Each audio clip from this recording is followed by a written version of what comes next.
Hi. Okay. There he is.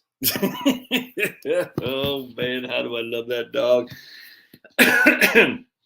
Just got off the phone. Just got back from taking Finnegan up to get his some kind of anal gland friggin' thing. Oh, eesh. I don't know what not an anal swab, but an anal retention thing. It's freaking nasty. I'm gonna have to take this guy up there too after this. And we got his horse dewormer. We got what else we get? Whatever they do for dogs. 500 schmackers. I'm out, dudes. 500 schmackers.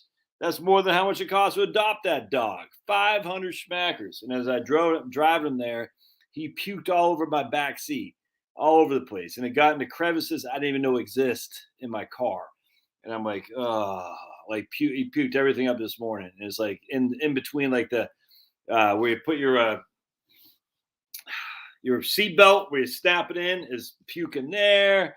There's puke in between the seats, deep down in there, in the pockets that no one knew existed until Finney puked in there. Oh boy, what a knucklehead!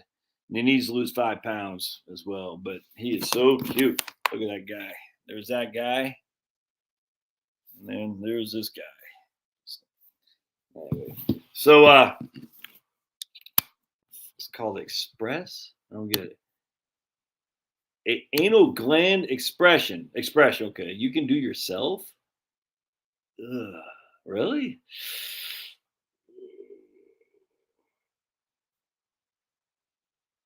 Well, he wasn't really unwell, Denise. He just, we need his, his vax, because we're pro-vax here, everybody. We're pro-vax. No problem. We're pro-vax. All those anti-vaxxers out there. Yeah. Why am I pro-vax? Because I don't know any better. When it comes to dogs, I haven't done any research. I just assume they know what the hell they're doing. At this day and age, I probably should not make that assumption. But we had to get his vax, his horse dewormer. It's not horse dewormer. I was saying that to my wife, and she didn't quite get the gist. But when they get the deworming medicine, and he was fine. His teeth are freaking perfect. And it's funny though, because like when they went to go do what they had to do, he's like rolling on his back, and they go rub his belly, start peeing like a newborn. I said, man, he never does that with us. He rolls on his back, he's like scratch me, but he never starts peeing. Just such a cute boy. He's like, he just loves people, man. He's licking the lady's nose and all that. Just such a cute boy. I'm talking about you. It makes you so happy.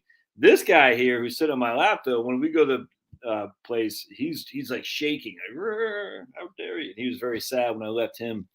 Man, I can't imagine doing anal gland. Oh, jeez. That's why they drag their butt. Exactly. That's right. That's what they told me, which is what this guy does. He's dragging his butt all around. So I'm like, I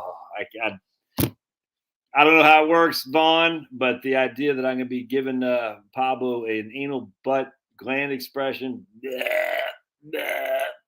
So for about a half hour, I was trying to clean out the car, and I didn't get all the dog food out. So I guess we'll have to just let it dry up and take it into get a detail, because this everyone. Poor guy. And so we got some medicine, which is pretty expensive to in case we ever take a trip, which we don't, because he pukes every time we go in the car. You get his medicine, sickness motion medicine, I guess, and it ain't cheap. And I guarantee the reason the dog sickness motion medicine isn't cheap is there's some monopoly on that. I guarantee 100%. Monopolies, dude, evil. And they have monopolies on all kinds of things you would never be aware of. It's crazy. It's not just from the federal government. In fact, the vast majority of monopolies are in your local locality, because they can buy off the local politicians. It's Institute for Justice. Go look at ij.org, Institute for Justice, and you'll see you're like, what? They had a monopoly? That's crazy. Are you a vet, Vaughn? Is that what you do? Run a titer test to see if vaccines are needed? Are you vet, Vaughn? I'm asking. I don't know. I'm not good when it comes to vax. It ain't going to this body, but I mean, for my dogs, I mean, whatever, man. I imagine there might be some legitimacy to that. I'm okay with it, 100%. There's other fights to fight, and I'm certainly not going to fight over a vaccine for my dogs. Especially if it seems like it works, and I presume it does. Give them Benadryl to relax them. It's just regular like what do you do? Give them just a regular Benadryl, you know what I'm saying, or just put in his food or something like that. Oh, that's a good idea, Vaughn. Look at Vaughn tearing it up there, man. All right, Vaughn. I don't care what your sister says, Vaughn. You're all right. You're all right. Fighting with insurance for 75 days, 73 days was bad. How dare you say anything negative on insurance companies? They're out to support you. All right. So supposedly I'm supposed to be right now on, actually, I'm going to hold on just a second. I'm going to go to LinkedIn. Supposedly I'm on LinkedIn. Supposedly I'm on Facebook, both my Facebook pages, and Odyssey. Oh, I didn't start the Rumble yet, did I? Did I start Rumble yet? Hold on a second. And I'm on, dude, if I'm not on Rumble, I'll be mad. Because I'm like, I don't know. Yeah, sweet. I am on Rumble. All right, sweet. Hey, all right, man. Cool. Cool. All right. So let me go to my LinkedIn here and see. Hold on a second. Reposted your company's update. Hold on just a second, amigos. Let me go to Josh Scanlon. There's me. Recent act. Yeah, I'm not. LinkedIn's weird. It's a weird. I'm not sure how. I'm not sure how you see. Oh, hey. Hey, it looks like I am on LinkedIn. Wow, cool. I got one person on here. It's probably me. All right, sweet. Hey, look at that on LinkedIn. I don't know if they saved the videos or not. Yeah, that's cool. All right, good. I'm on LinkedIn. Supposedly on Facebook. Supposedly on Odyssey. Supposedly on Rumble. I can see Rumble here, so that's good. Hey, Jim. What's up, Jim? Actually, I think I am going to go on Twitter. I'm going to start a Twitter account. Look, I don't think Elon Musk is a savior or anything like that. Okay, good. All right, here's Carl.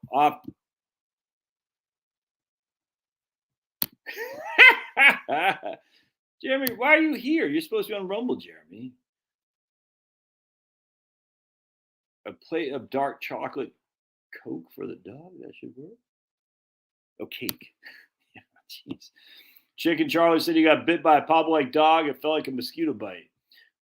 I shared with you guys a story about Pablo chasing deer into the woods yesterday, right? Did I share that with you? Yeah, I think I did. All right. So Carl says, freeze your credit reports. Free and no one can fraudulently open an account. Save me 3 times this month. Yeah, Carl, say if you want to put the link in there and how to do that. 100%, dude. I had another person tell me the same thing about a year ago. Exact same thing. Freeze your credit reports. More people watch you now than on CNN. It's actually funny you said that, Rick, because Owen Benjamin had his he got banned from literally banned from everywhere, and so he has a thing on unauthorized.tv, and his live streams there and on I guess on Odyssey. Although he's not on YouTube, Twitter, or anything like that.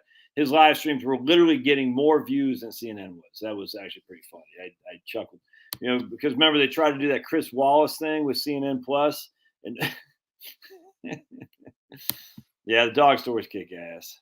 Yeah, Marie says she frees her credit card. That's a great look at Carl. Every now and again, Carl comes through with a good thing. Well, who is that you're with there, Carl? I mean, because it looks like a chick there. I can't hardly tell in your avatar.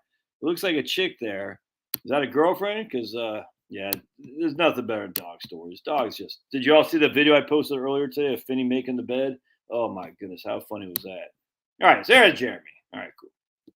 Greetings from Columbus, Ohio. Right on. My pit bull Archie attacked a snow.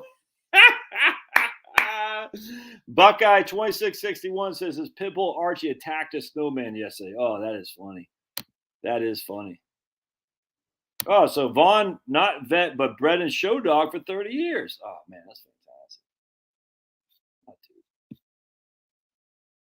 Just go to the 3 reporting. Okay, so go to your 3 reporting companies. Takes about 5 minutes. And there's no monopoly there. Visa, MasterCard, no monopoly there. All right. So let's just see real quick. Oh, man, that is cool. I wonder if I can post a manage. Share manage. Okay. Let me see if I can't share. So I'm gonna.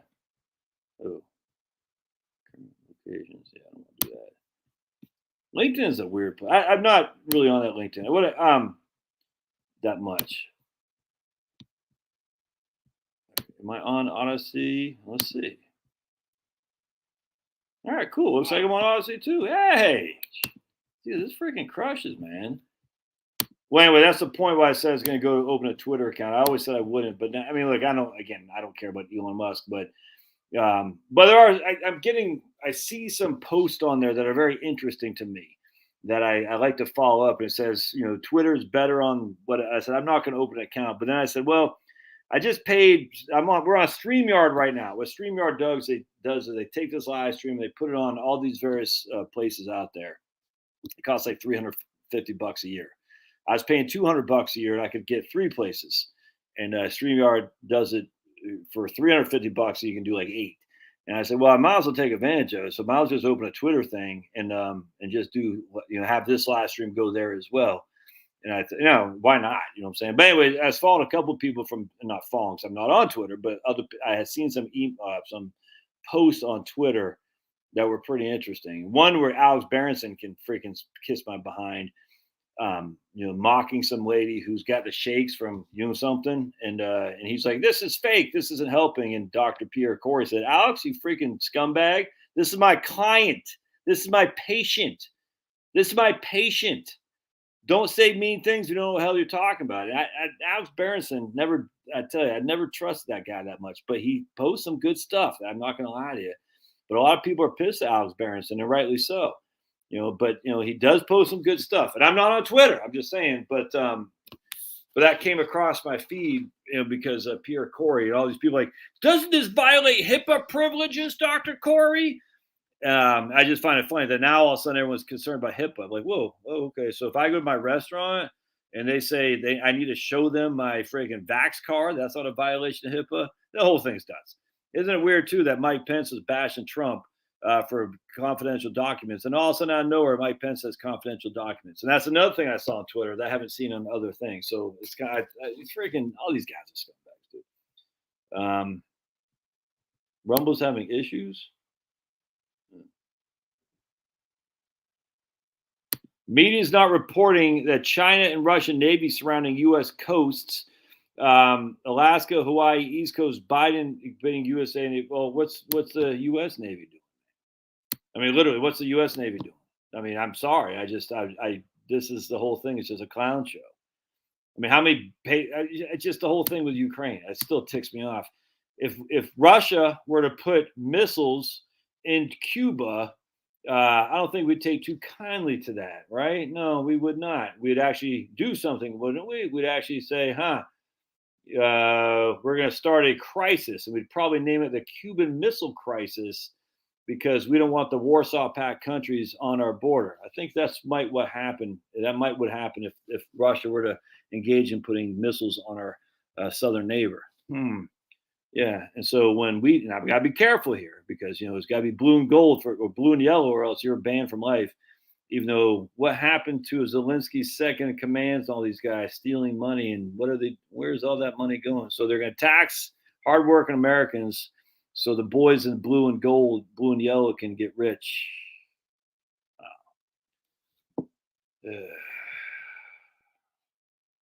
Oh, okay. So Carl said, no, it's not a chick. It's incredibly fun and living life to the max.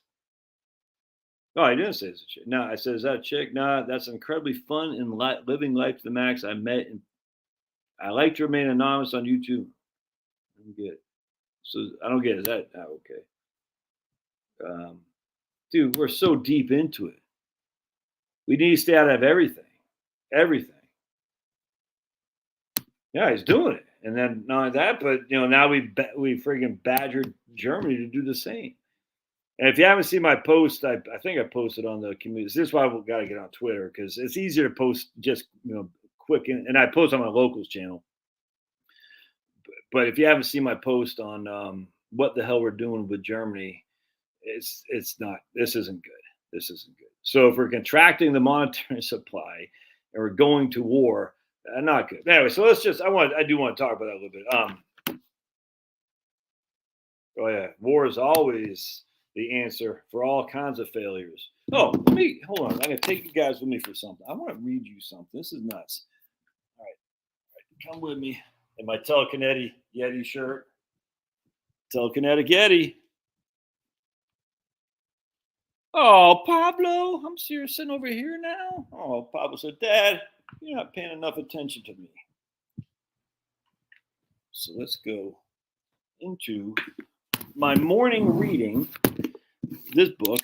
Let me get my trusty reading glasses on.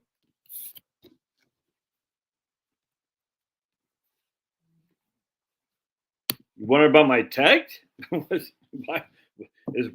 Would you have any wonder what my take would be? Come on, man. Hey.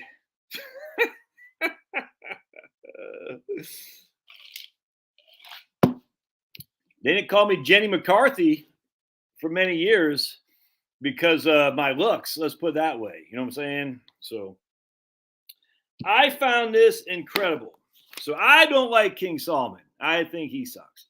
I'm not a big fan of Paul either, just FYI. But King Solomon, I'm not a big fan of. Spoiled brat. No other way around that.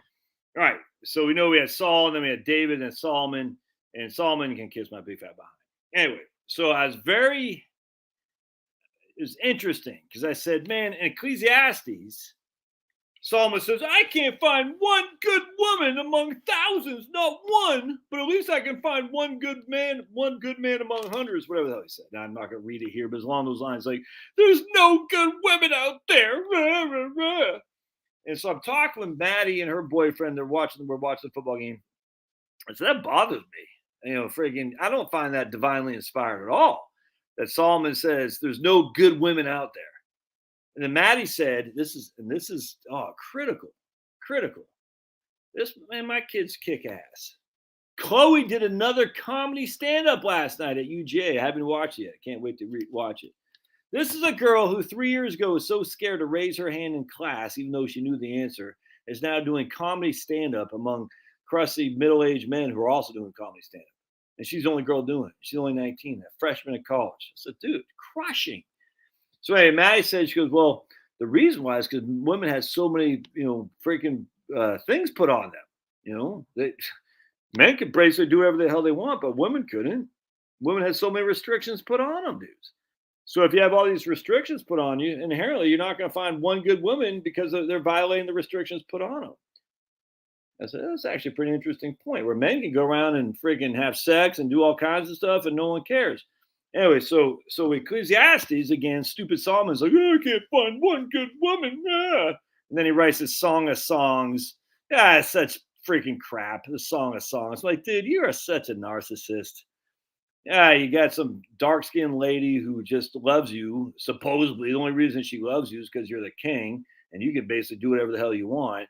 And you're so romantic, King Solomon. He's just trying to get jiggy with it. And then he's going to leave her freaking high and dry with kids hanging out of her butt. And then he's going to go find some other chick. We know this.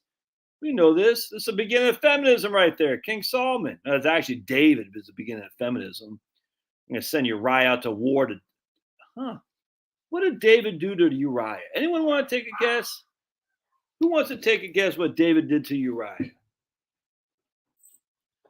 So what's the history of men and leaders starting wars? Oh, so they could get with their freaking wives who are left behind. That's what's happening. So let's read now. Isaiah, right here. Check this out. This ticks me off. Isaiah freaking crushes. King Solomon and David kiss my butts, though. I tell you that right now. So here's Isaiah 3:25. Your men will fall by the sword, your warriors in battle. The gates of Zion will lament and mourn. Destitute, she will sit on the ground. In that day, 7 women will take hold of one man and say, we will eat our own food and provide our own clothes. Only let us be called by your name. Take away our disgrace.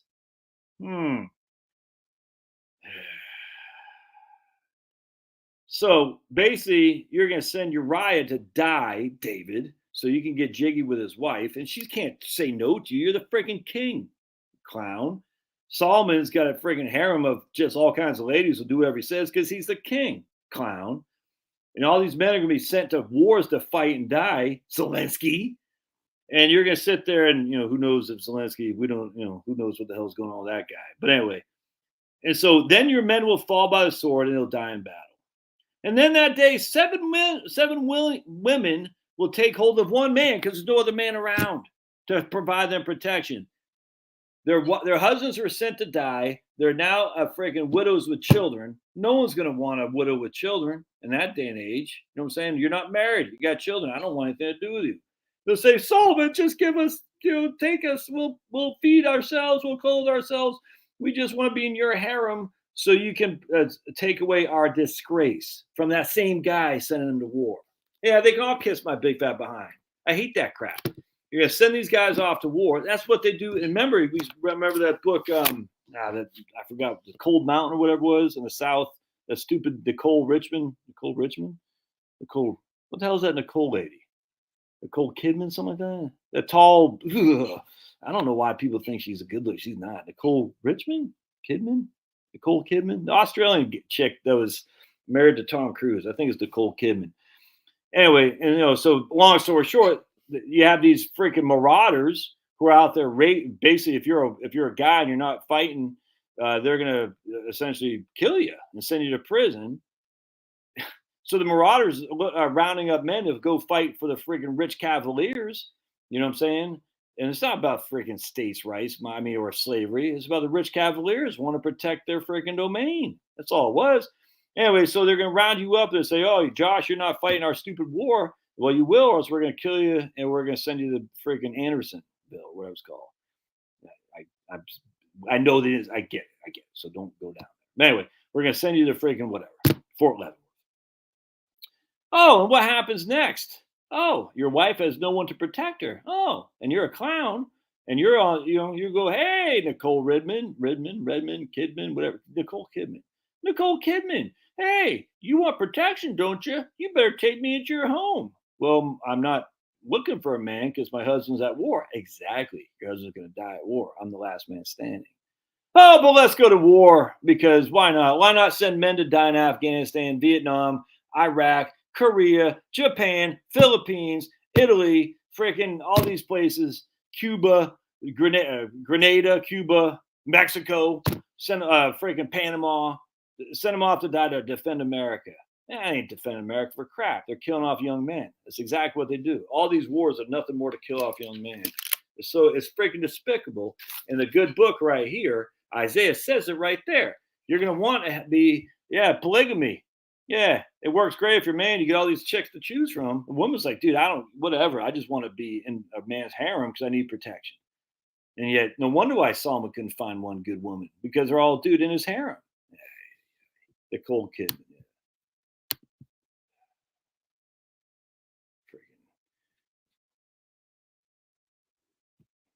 Well, I get it. David was favored by God with all his lies. He still sent a man to die so he could get jiggy with his wife. Unacceptable behavior. Now, God forgives. That's God's God. Hell, who are we to say David is wrong and I'm right? You see what I'm saying? That's a benefit about the glory of God. God forgives. We know that. Doesn't mean you can sit there and start freaking getting jiggy with everybody's wife and send them off to war all the time. It's up to God who he forgives. I'm not God. But not to be offended by that crap or Solomon I find it to be facetious. Oh, but it's in the Bible. You can't be offended. Bull crap. You can be offended. You can say, no, that's bad behavior. Solomon, King David, Saul, bad behavior. Saul, then Paul. I'm talking about King Saul. Yeah.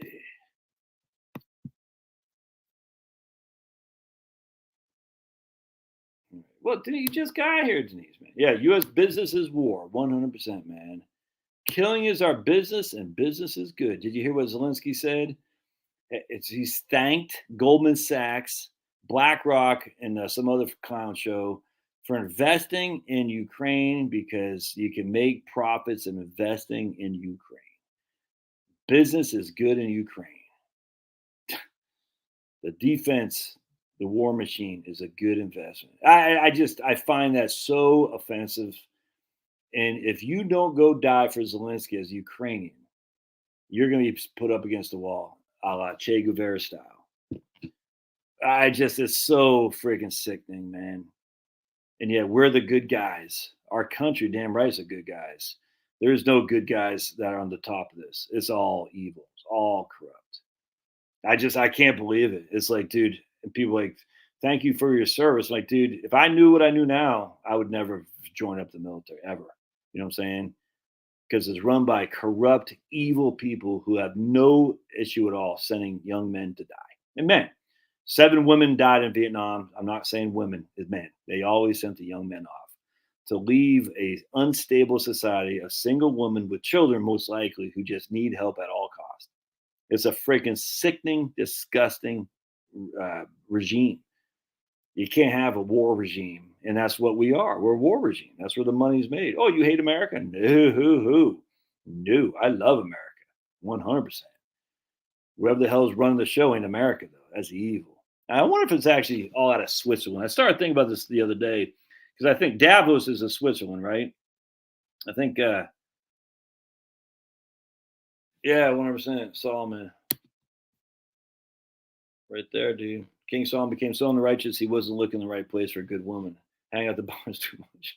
He even need to hang out the bars because he was saying, "Come to my harem, come to my harem." What he's saying here, Ecclesiastes, he had thousands of wives, something like that. Or not even wives. It's just the whole thing's a clown show. It's just like freaking men who got too much money. They're like these clowns from Antifa coming down to Atlanta, all rich, spoiled white kids. They got too good, man. They got too good, so they got to look for a cause because they're all spoiled brats. And let me just go Rumble here real quick. They're all spoiled brats. And they got nothing to do with their time, so they're gonna come down here and be the white saviors of the blacks in the Fulton, no, not Fulton County, DeKalb County, and the city of Atlanta. It's no different. It's all the same thing.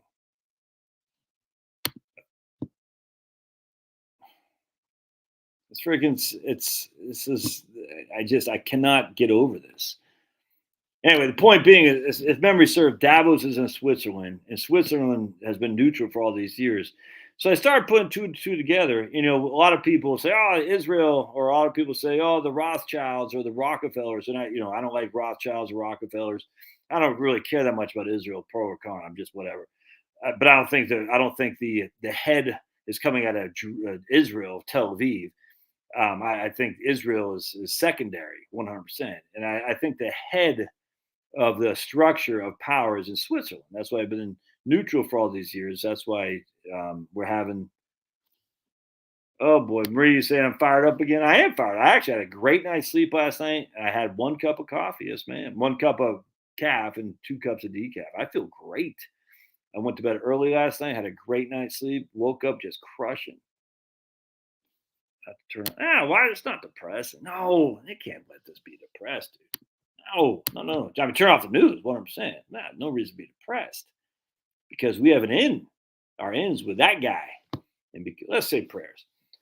Oh, Heavenly Father, help us turn away from the depressing of the evildoers that are out there. Because there are many, but there are more who love you, Lord. More who love you, Lord.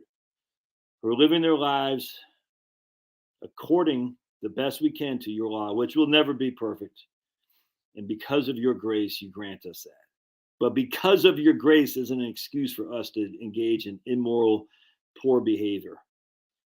Poor behavior. Just because you're so graceful to us, we still need to do our best to abide by your commands and love you more than anything in this realm. That's all we need to do is try our best to abide by your commands and love you more than anything. You says that it's perfectly clear.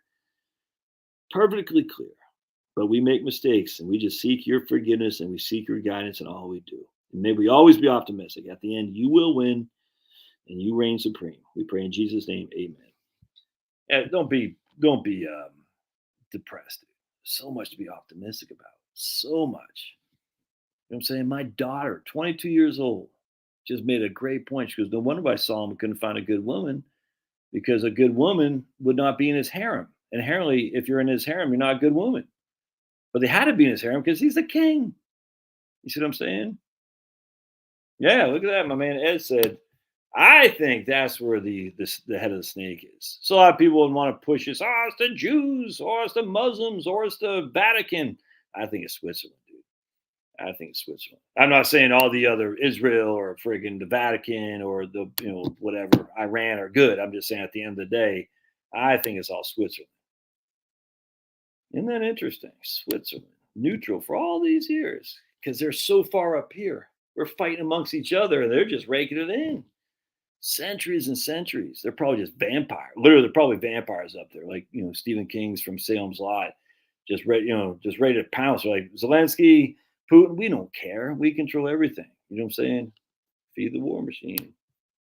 Yep. Woodrow Wilson, 100%, man. I think it started before that. I think it was after the Civil War. I think it was after the Civil War when things just went downhill, 100%. Yeah, Switzerland still has all the Nazi gold. Exactly. But how ironic that is. How ironic that is. Switzerland still has all the Nazi gold. What? Josh? Yeah. Isn't that crazy? Look at Switzerland. So this guy on YouTube, what's his name? Yeah, look at Ed. The Bank of Banks, the Bank of International Settlements is in Switzerland. Who's that guy? Logan Paul or something like that? Some guy, I don't know. I mean, I've heard of him, of course, but some clown from YouTube apparently makes bank. He was saying they went to Switzerland to be in the I don't know what I guess to be court jesters essentially. He goes, it's nuts here because everyone these guys are so wealthy that like literally a hamburger is $80. You see what I'm saying? And so that's how they do it. They say, we can't allow the rabble rouser in. So we're going to say, yeah, you can come in if you can afford an $80 hamburger. Let's see if you can do that repeatedly. You see what I'm saying? That's how much money they have from generations of hoarding it. Isn't it crazy? And I was like, man, I never thought about it like that. No wonder why. Like, oh, yeah, no, we're living large. We can afford it. You can't because we have generational wealth. You know what I'm saying? It's like they don't. It's crazy. All right, so I want to go into something here. I want to. Still got one person at the LinkedIn. All right, that's all right. That's all right. Don't forget Friday every 4 p.m. Locals Live.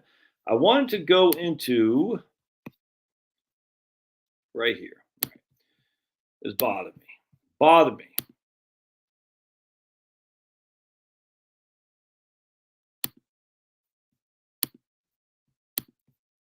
So, was it this article right here? Can y'all see this?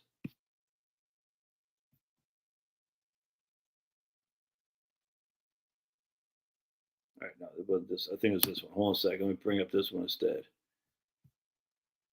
Because I take great umbrage with this article. Right here. Okay, so we're going to dive into this a little bit because I think it's snowfall in Indiana. Man, hopefully get some snow during the AFC and NFC championships. That's cool. All right. I took great umbrage with this article. And not against this guy, Rick. He's the one who told me about, hey, we got a person here on Odyssey. Freaking, we got 2 people watching, and one might be me, but that's freaking awesome. Right on, man. Hey. Odyssey kicks ass. I'm a big fan. Big fan, long time. All right. So let's go to this article I want to chat on. So when I first started looking for my gig, when I quit USA, I actually interviewed with this guy. He's not a bad guy, but I did not. There's no way I could have worked for this guy. Let's put it that way. He was, I saw a post he posted on something, LinkedIn or something like that. Like, look, we need you, not me specifically, but we need people in South Dakota in Rapid City. That's where he lives. I said, really? Rapid City? So I said, all right, I just quit USA. I was looking for something, I had something lined up. I said, I'll hear anyone's offer. So I emailed him. He emailed me. We talked. Not a bad guy. Just he not my style. Let's just put it this way. And that doesn't mean it's wrong. It means evil. I would go crazy. Anyway, to stop. So this way it says, will your client's retirement resources cover long-term care? All right. The greatest financial risk for depleting retirement resources is an unexpected and lengthy stay in a healthcare facility. All right. Common estimates say about 50% of older adults will need long-term care at some point in their lives. For adults older than 65, the odds shoot up to 70%. So hang in here with me. This is critical. I didn't email. I put a comment on here that he made a critical mistake. It's critical. All right. So common estimates are that adults over 65, 70% of us who are over 65, I'm not, but just when you are, will need some sort of long-term care. Okay. I don't disagree with that. All right. Long-term care is expensive. All right. So we're 70% of adults over 65 will need long-term care. Long-term care is expensive, and the greatest financial risk is an unexpected and lengthy stay in a nursing home facility or long-term care facility. All right. So we're conflating, I don't know, we're combining these as if one leads to the other, which leads to the other. And that's a problem. All right, so one reason the demand for long-term care outstrips the supply. This means there's often waiting lists, 100%. Not surprising. A question I often hear is, what do you think about long-term care insurance? And he says, if you have a net worth of over $3 million, you can probably afford to spend down your retirement nest egg to cover your long-term care. Huh? What? A, where'd that number come from? B, how many people have over $3 million? No, not very many. But since the care is not affordable for most Americans, I think that's a risk that many need to insure against. All right. And so we're going to give us a right here, the collapse of the long-term care insurance industry. Fewer than 1 in 30 Americans, only about 70% of those over 50 own a long-term care insurance policies. Why do so few own one? Because it's expensive. All right. So whatever. Given that the cost, there's little wonder why only 70% of Americans over 50 have a long-term care insurance insurance, even though 70% of those will need long-term care. All right, so are you guys are you understanding? Yeah, Liberty, all right, man. Hey, dude, I'm bashing you the other day. I even said on my video I did, bashing you in a fun way, a loving way, brother, man. I don't care what they say about Liberty. He's all right. But I said in a video, I said, yeah, Liberty 1776 and John Scott. He's never on the live stream that I'm aware of, but he's always bashing me on the community tab. That's cool. Look, it's fine. When he starts saying I'm stupid, and Liberty never said that. But if people say, yeah, you idiot, yeah, it's like, okay, then ban. Anyway, so did you all? I want to read this again. It's critical. There's little wonder why only 77% of Americans over 50 have long-term care insurance, even though 70% of those over 65 will need some kind of long-term care. And long-term care is expensive. Huh. All right, so let's see what the peanut gallery says.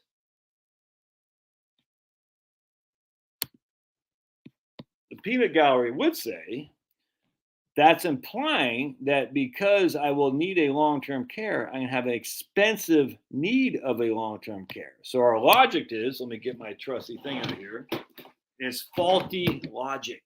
And financial advisors do this all the time, and it drives me up the wall. All right, so we have A. Oops.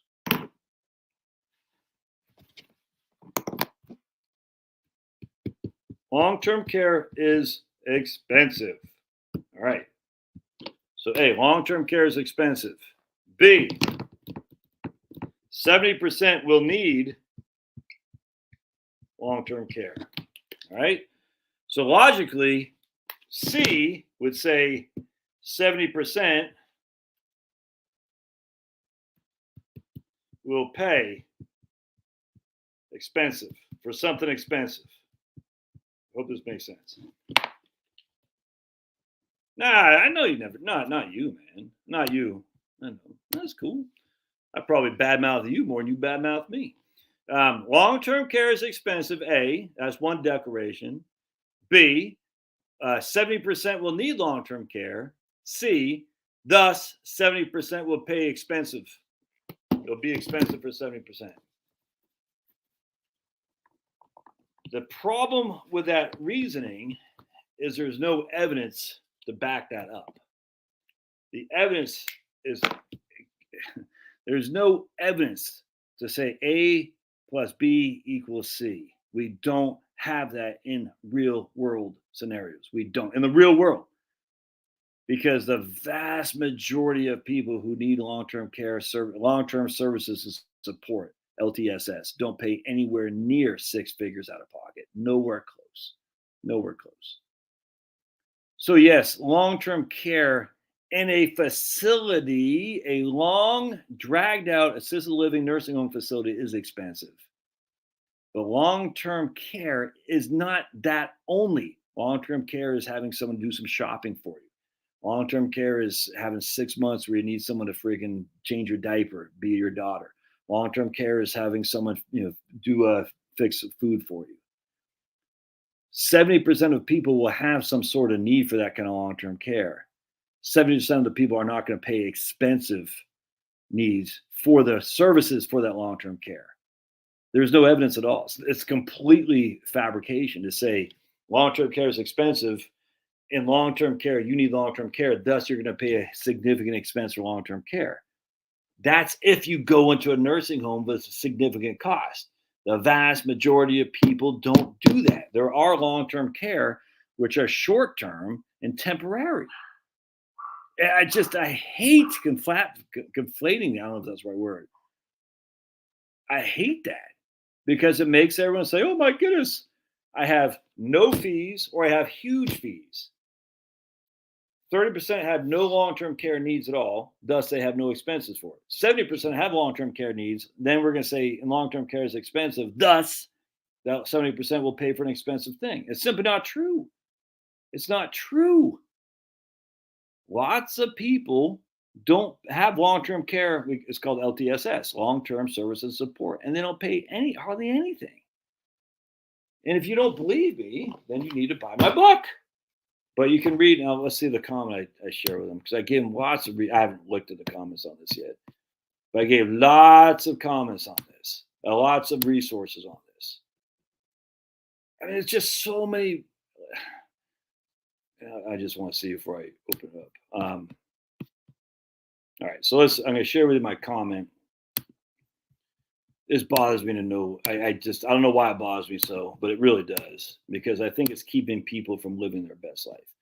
So here's what I said. Rick makes a fundamental mistake that it seems everyone in our business does. He states, common estimates say that about 50% of older Americans will need long-term care at some point. For adults over 65, the odds shoot up to 70%. B, long-term care is expensive. Therefore, his logic would reasonably lead one to believe 70% of retirees will have an expensive long-term care need. Just like with retirees spending increasing each and every year with inflation, the evidence is not there to support such a conclusion. We can start with the Center for Retirement Research, and I've already done videos on this. So I'm not going to bore you here. Right here, estimating retiree healthcare costs, and we can go to this article, spouse and nursing home raises poverty risk, right? And then we say, oh, Susan Rottweiler and Michael Hurd, those guys crush. Then we can go from EBRI, cumulative out-of-pocket care after expense at the age of 70. This is my man Sadipo Banerjee, has been at T. Rowe Price for a few years and has written awesome research everyone should follow. Joshua Deitch, a former colleague of Sadipo, has done the same thing. Point being is that long-term care fear is way overstated. There are about 15 to 20% of the population who pay more than 6 figures for care, and they skew the numbers for the averages. The vast majority don't come anywhere near that kind of spending. I have lots of issues with the Center for Retirement Research, but even they show that self-insuring is well within the wheelhouse for many retirees, especially if the alternative is to pay thousands of years in premiums for a policy that many won't even use. Lastly, both my wife and I have long-term care policies through the Knights of Columbus. We purchased them in 2012 when I was 42 and she was 38. The risk of one of us needing long-term care services and support when we had 4 young ones and a big fat mortgage made the premiums worth it. When we are empty nesters and are debt-free, hopefully in the next 5 years, we'll drop these policies. The premiums keep increasing astronomically and the benefit of the risk protection is declining. And at some point, I'll go back and read the comments. So I'm not going to do that here to my thing. The point being is, if this is what's holding you back from retirement because you're like, oh my goodness, and I know a lot of you are. It's crazy to me. I used to think the same thing. Then about 2005 or 6, before the Journal for Financial Planning allowed racists to post, And I say racist is people posting about the need for critical race theory in financial planning, and then I drop them like a ton of bricks because CRT is nothing but Marxist ideology. It's literally liberation theory from the Jesuits, critical race theory. It's all the same thing. It's just Marxism. Uh, liberation theory is Marxism with a Catholic collar here. CRT is racism with essentially we're going to be whatever it is. It's freaking idiotic. Get that CRT out of here.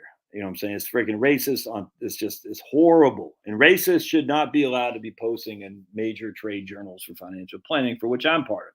If you're going to allow that, I don't want anything to do with you because you're a freaking scumbag. Yeah, I said it. If you're promoting CRT or liberation theology, you are a scumbag. No two ways around it. And this is get from a guy who, trust me, I know the Jesuits very, very well. And there are a lot of Jesuits who are scumbags. Just because they have the collar doesn't mean they're not.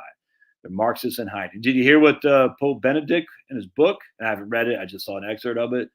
Talk about how Pope Francis is allowing like these. Let's just put it this way: these rings of some sort of man-on-man devotion, if that makes sense, in the United States. You hear that? This is Pope Benedict saying it. Pope Francis knows full well there's we'll call them bathhouses and seminaries within the Catholic Church. And the Pope is like, yeah, whatever. What can I do about it? We're going to let him watch porn. We're going to let him engage in, let's just say, we're not going to have reproduce children in that kind of behavior, if you know what I'm saying. And Pope Francis is well aware of it, not doing a damn thing. Pope Benedict wrote about it. He says, we're in some seminaries, people are, the seminarians are disallowed to even read my books. That's what Pope Benedict said. I haven't read his book, his posthumous, whatever it's called, posthumous book, but I heard some extra or something. I said, yeah, I believe that. Pope Francis, go pound sand. Everybody can pound sand, except for me. Well, except my beautiful.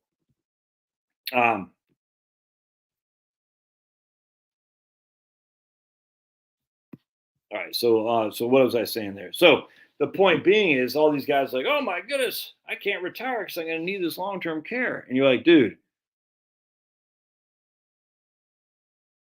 the Catholic Church has the blood of many saints over the years. Yeah, and the Vatican, like this, all these things are corrupt. All institutions inherently get corrupt. You know, John O'Sullivan's Law from when he was with National Review, he was the editor or the publisher of it. O'Sullivan Law, anything that's not explicitly right wing will become left wing over time. And literally the National Review was a perfect example of that. Horrible magazine. Now we now know that Buckley was probably a CIA agent, 100%, and trying to get rid of the John Birchers and the American Firsters and say we don't want them in the conservative movement because we want to have a globalist war machine movement that has its tentacles on both sides, the right wing and the left wing. But we don't want a anti-war right wing, American First right wing. We'll call those guys anti-Semites. That's what we'll say. And then everyone says, "Oh my goodness!" You know, they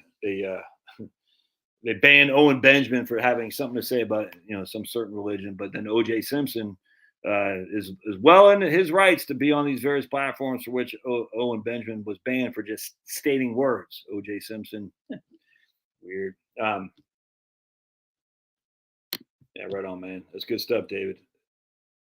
It's a weird avatar. What's that meaning right there? Are you blue and your wife is black, and you guys are joining at the hips there? Anyway, point being is a lot of people say, long-term care. I'm like, evidence, please. And there isn't any. They always say, well, my mom, or something. I knew somebody. Or they'll say the average cost of nursing home. I'm like, do people not know how averages work relative to medians? It's crazy. Oh, 100%. 100%. Francis Waku. Absolutely. Oh, gotcha. Right on. All right. Well, David, you got your full name out here and the company logo. What are you doing? All right. So I found that was, and then you say, come on, David. Cheese, Louise, the blue cheese. Company logo, saying your name, saying you're in that time frame, and your boss is probably watching and saying, I'm going to get you, David. All right. So I wanted to read that. And then I wanted to go into, where was it? Oh, I wanted to talk a little bit more about, let's take a look.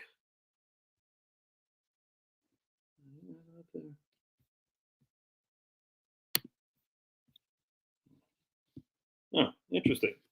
All right. So I just want to show you guys something. Again, I've been harping, whatever it is, for months and months and months. You're not going to have, oops. Ah, jeez. Am I not on here anymore? I'm on the wrong one. There we go. You're not, that's a 10-year treasury. See where it says 3.465. That's a 10-year treasury yield. You can lock in a 10-year treasury right now and get 3.65 or 3.465 on your money. So if you put $100,000 in a 10-year treasury, it would give you $3,400 a month, a year. All right, so now we look at the 30-year treasuries.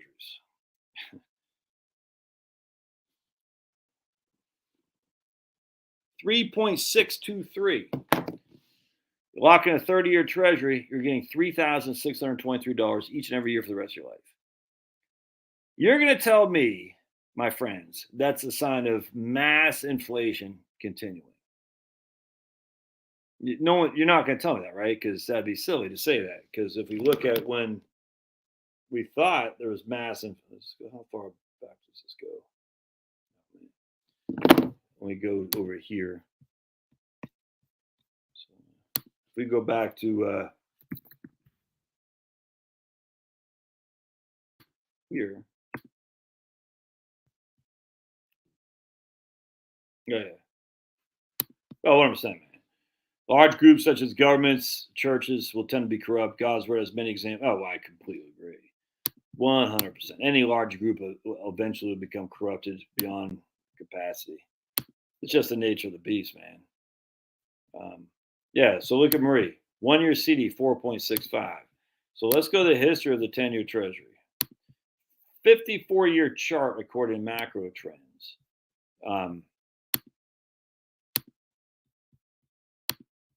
Look, I think about this all the time for my own portfolio. I'm not going to lie to you. All right, so there we go. You all can see that, right? Yes. All right. So here, I mean, this is the inflationary times right there from mid 70s to mid 80s, right there. All right. I mean, look at that. I mean, and they think Volcker beat back inflation. Well, how come we didn't beat back inflation here? How come we didn't beat back inflation there? I mean, don't forget we're at 4%. We raised interest rates 250 basis points. Two and a half times, not percentage, 2.5 times. And yet, right here in 1979, we had to beat back inflation. We didn't beat it back there. What? So, and remember, Volcker was the chairman of the Fed before he was the chairman of the Fed of the New York Federal Reserve, which is the second in command guy. So you can see, none of this raised interest rates, none of this beat inflation, but all of a sudden this did. It's such a freaking clown show. Anyway, the point being was, here we are here. All right. So this is the latest right here was right there, 3.5, a little bit less than 3.5. All right. And, the reverse of a dead cat bounce. I don't know. What I'm just saying is we are the highest we've been since 2008, and we're dropping. We're dropping. I'm sitting there thinking this economy is going into a tailspin, and here's my concern. All right, so we have evidence that. Let's go back. Hold on a second. Let's go to my man. Make sure I got this up here. I think people misunderstand what a deflationary economy truly is. I think they think it's a good thing. I pay less. And I could not. They don't get it. So we're gonna go to my man Dan Colbert's 55e.co bucket strategy, and we're gonna look at S&P 500, and I don't think we have 1 month. All right, so we're gonna look at S&P 500. All right, so here's inflation on the left. Here's the S&P 500 on the right.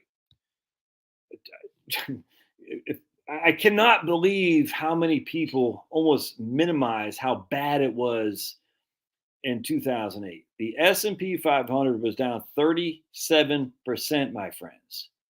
37 flipping percent. The worst in history. No, it wasn't, Josh. 1931, the S&P 500 was down 44.2.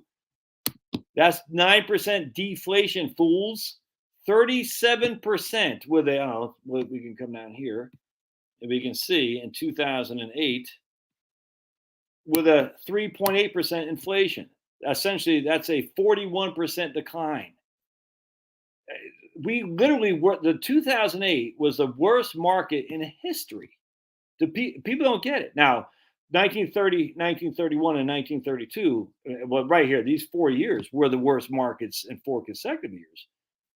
But, I mean, my goodness, 2008, I mean, October 2000, I mean, factor in inflation would be interesting to see, because if you factor in inflation, October 1st, 2007 to March 9th of 2009, I wonder if that would be somewhat in competition with this right here when you factor in inflation. I don't know. Maybe one of these days I will. But anyway, point being here is, all right, let's just say we're sitting along in 1926. All right. So we didn't have much inflation.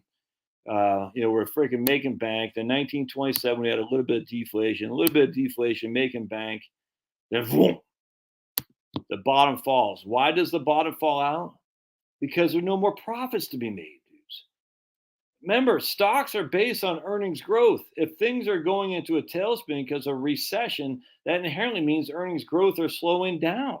Now, that's already been priced into the mix. I'm not saying you get out of the stock market now because of this recession. That's already been accounted for. But what I'm saying is, with the insanity of whoever's running the show, and by the way, what the hell is Trump doing in South Carolina with Lindsey Graham?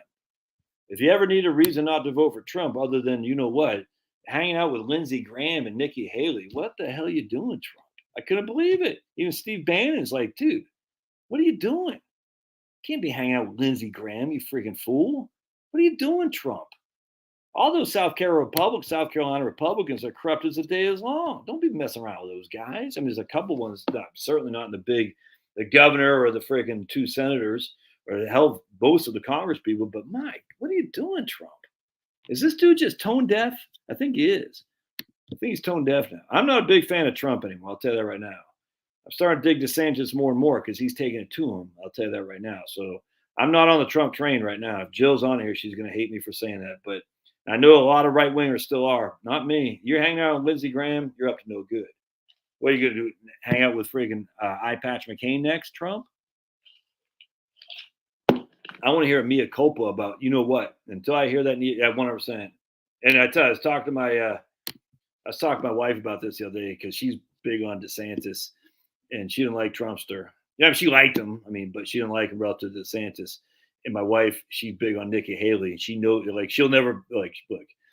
I think she's big on Nikki Haley because she knows how much I can't stand that lady. But anyway, I said, yeah, I don't think I'll be on the Trump train anymore. She goes, really? Why? I said, he's hanging out with Lindsey Graham and Nikki Haley. She's like, don't even get me started on Nikki Haley. Don't go there. I'm like, do you know what Nikki Haley said about Bubba Wallace, Charlotte? She goes, I don't want to hear it. And I said, okay. So my wife likes Nikki Haley. That's fine. I can't stand Nikki Haley. I certainly can't stand Graham to see. That's for damn sure. So the fact that Trump is hanging around with this guy, I'm like, dude, what are you doing? Yeah, no, 100%. That's what I'm saying. DeSantis is, regardless of the clowns who are donating to him, DeSantis he's doing it, man. He's taking it to him. I'm not lying to you. And, yeah, I saw that. I saw the latest poll. Still, no, 100%. I think that's going to start grinding down the more we have, suddenly issues, if you know what I'm saying. I hope.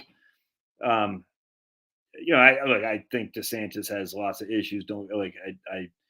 But he's taking it to him where we need to be taking. I mean, he's doing it. That's a fact. He's doing it right now.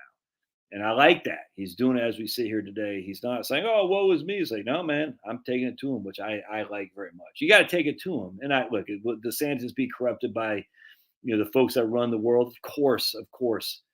But in the interim, maybe you can arrest some of this insanity was happening. All right, so let's go back now. All right, so the economy, growth on stocks are contingent on earnings growth, first and foremost. If you have no earnings growth, you aren't having much of a dividend payout. You're not having a price earnings appreciation or expansion either. If you don't have earnings growth, you're not going to have much of a growth in the stock market. What does deflation mean? Inherently, a depression, a recession is deflationary, which means there's less earnings growth. This is just basic math. This isn't plagiarism, Einstein theory, with stupid relativity. This is just basic stuff. I need the earnings to grow. How do I get the earnings to grow? I'm not growing my earnings in a deflationary depression of society. I'm not. Now, we know what caused, as I read in my video yesterday, this right here, according to Milton Friedman. All right. Milton Friedman said this. Now, you can't blame FDR. A lot of people say, well, FDR, the National Recovery Act, the AAA, and all that, NRA. No. Milton Friedman had nothing to do with any of this here. I'm not Milton Friedman. What's his name? FDR had nothing to do with this. Can't blame FDR. I don't like FDR either, but we cannot blame FDR on that. All right, so we need growth. We need earnings growth. And how do you not get earnings growth if you contract the monetary supply? That could hurt earnings growth. I grant you. I'm not denying that. I don't say contraction of the monetary supply is what led to deflation or a depression. I will see if that's true. Then now we're contracting the monetary supply right now. That will lead not to a recession, but an absolute depression if Milton Friedman was right. And he might well be. I mean, the facts are, you see right here, contraction of the monetary supply by 33% in these years alone. That coordinated with massive losses in the stock market, massive depression. Now, does A lead to B? I don't know. I actually think it's energy prices, but back then it was different because no one really had that much electricity. Never mind to begin with. I don't know the answer to this, but what I do know is that if they're contracting the monetary supply, which they are right now, not just decelerating the rate of growth, they're contracting it. Will that continue? I don't know. But if Freeman is right and a perpetual contraction of the monetary supply comes because we spent so much money, then a depression is here, dudes. You can see it right here. No, I don't think the contraction of the monetary supply is inherently going to mean a depression. I also worry way more about energy costs. But I just showed you yesterday the energy costs are leveling off, which is good. They're going down. I don't know if that's going to continue or not. And you add on a contraction of the monetary supply, M2. That's so. Let's say we have a elevated energy costs, a contraction of the monetary supply, and older people getting out of work, and less people who have the skills to come up behind them. That's not a growing economy. That's not. And you can see that by the facts. Remember, the stock market as a collective is very smart. Mr. Market is what Ben Graham used to call it. That's not indicative at all of massive inflation continuing. That's indicative of of bad times ahead. All right. And so I think about this all the time. Like, my man, is Harry on here? No, I don't think he is. Yeah. Whoa. I saw he won his golf tournament. Did he really? No. Did he really do that? Yeah.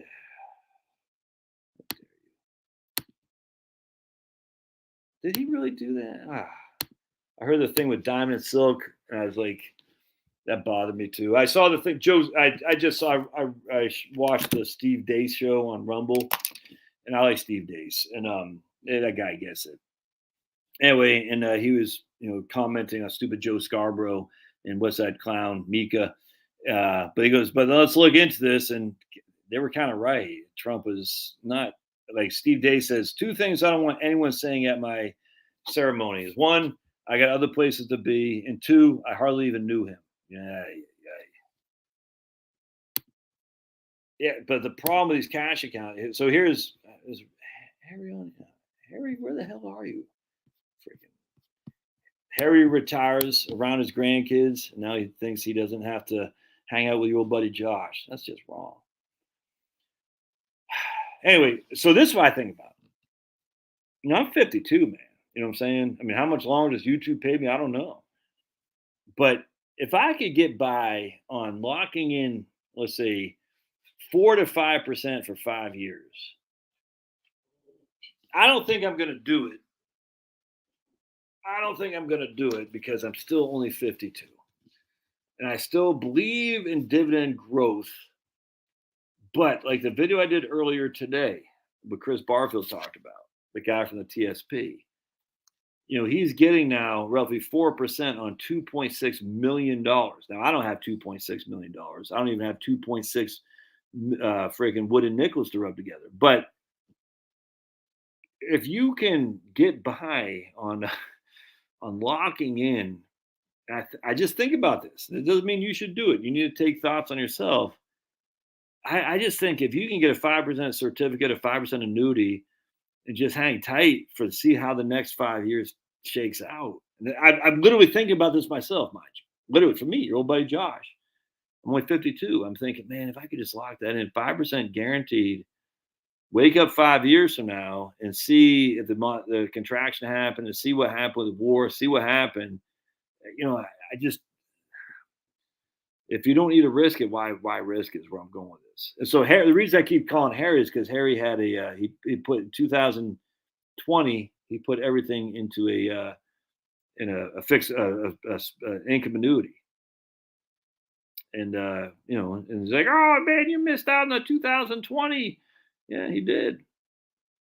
But he didn't. He also missed out on 2022. You know what I'm saying? So he missed out on some growth, but he's like, dude, I'm getting more income every month I could possibly need to spend with no risk. All right, so where did my other thing go? I guess it didn't show up. I wanted to show you guys something else there too. Look, this is just me being just thinking out loud. Do not sit there and say, well, John, I don't know the answer, what's going to happen. I just don't know. But I want to go here real quick. So we're going to go to Portfolio Visualizer. Yeah, 2008 freaking sucked donkey balls, man. Horrible. All right. So we're defaulting to $10,000. We're going to put VTI, Wellington, and Wellesley.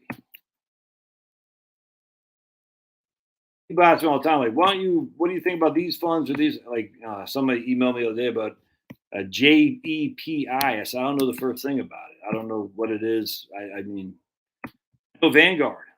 I know Vanguard because I cut my teeth and I just know their stuff. I don't know other firms, and I frankly, when people say, "What do you think about it?" I don't. You know just as much as I do. Anyway, I want to point some out here from 2000. Let's go to right here.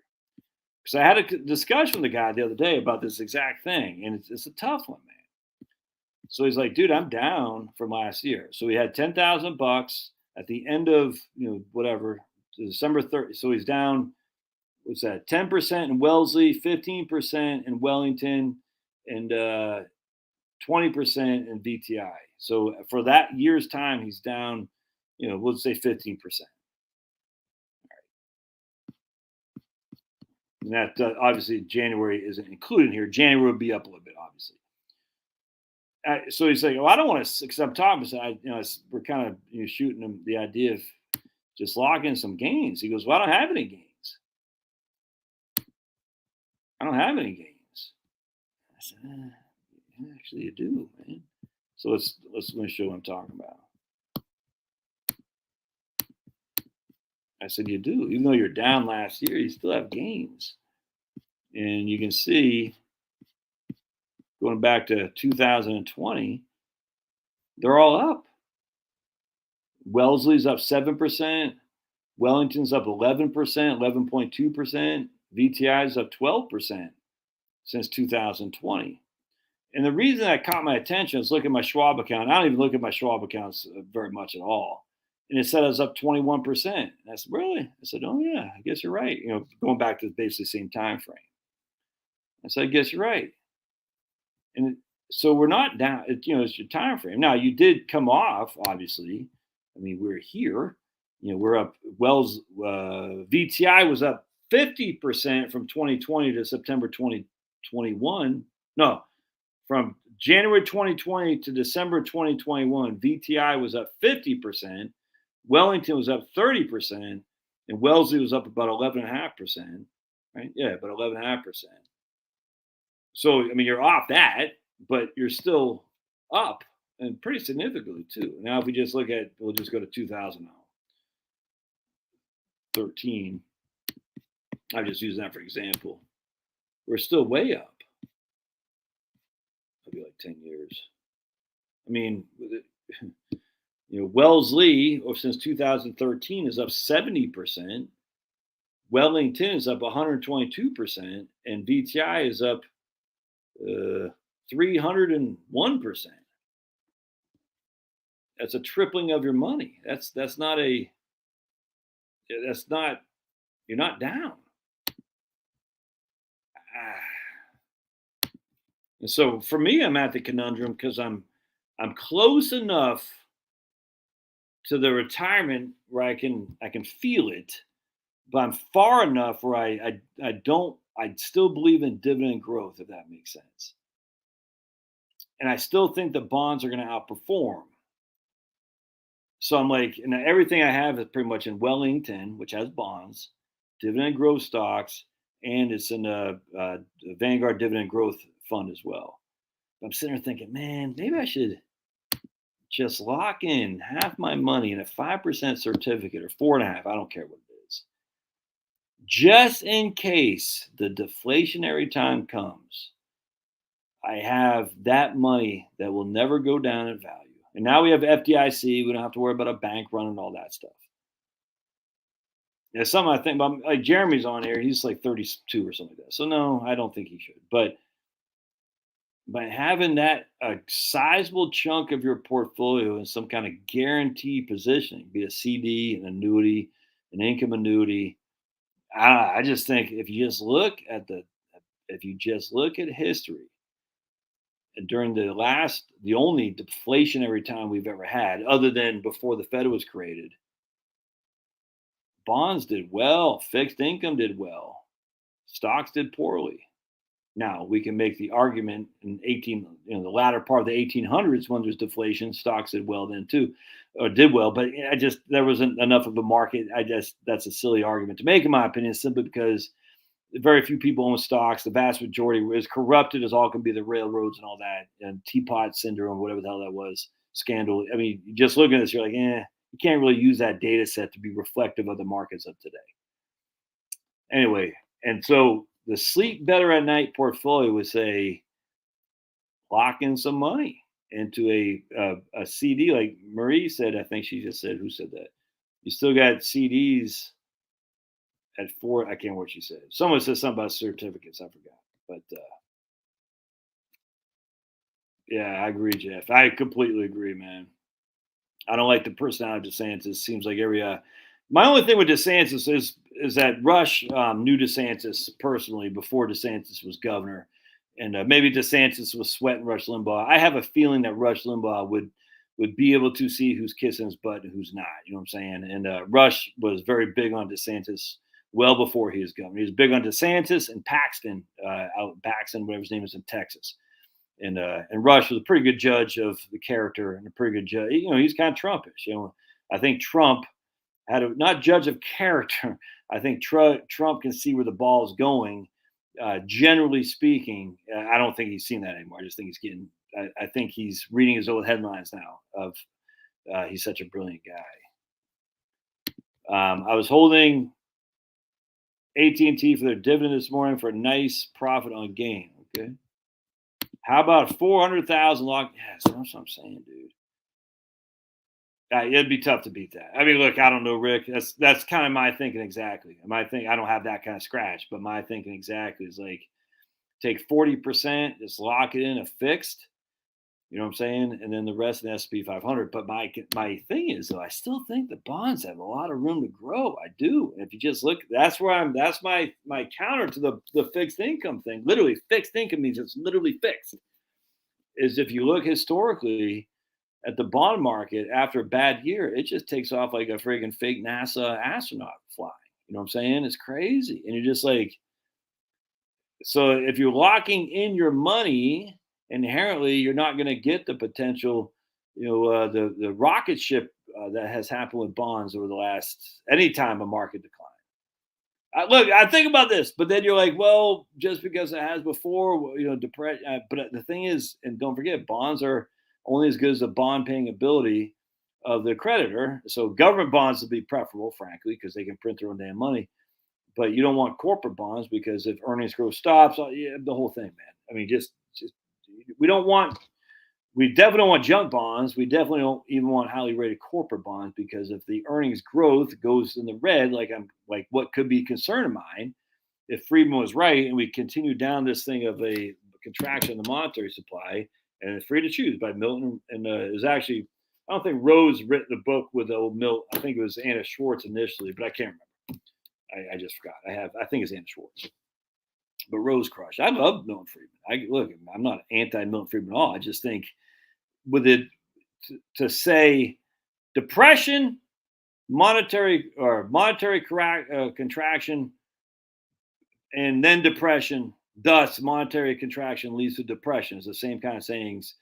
To say raising interest rates and thus inflation falls, thus raising interest rates makes inflation fall. It's just such a freaking, it's stupid. You can't make the correlation. You can make the correlation, but you can't make the causation.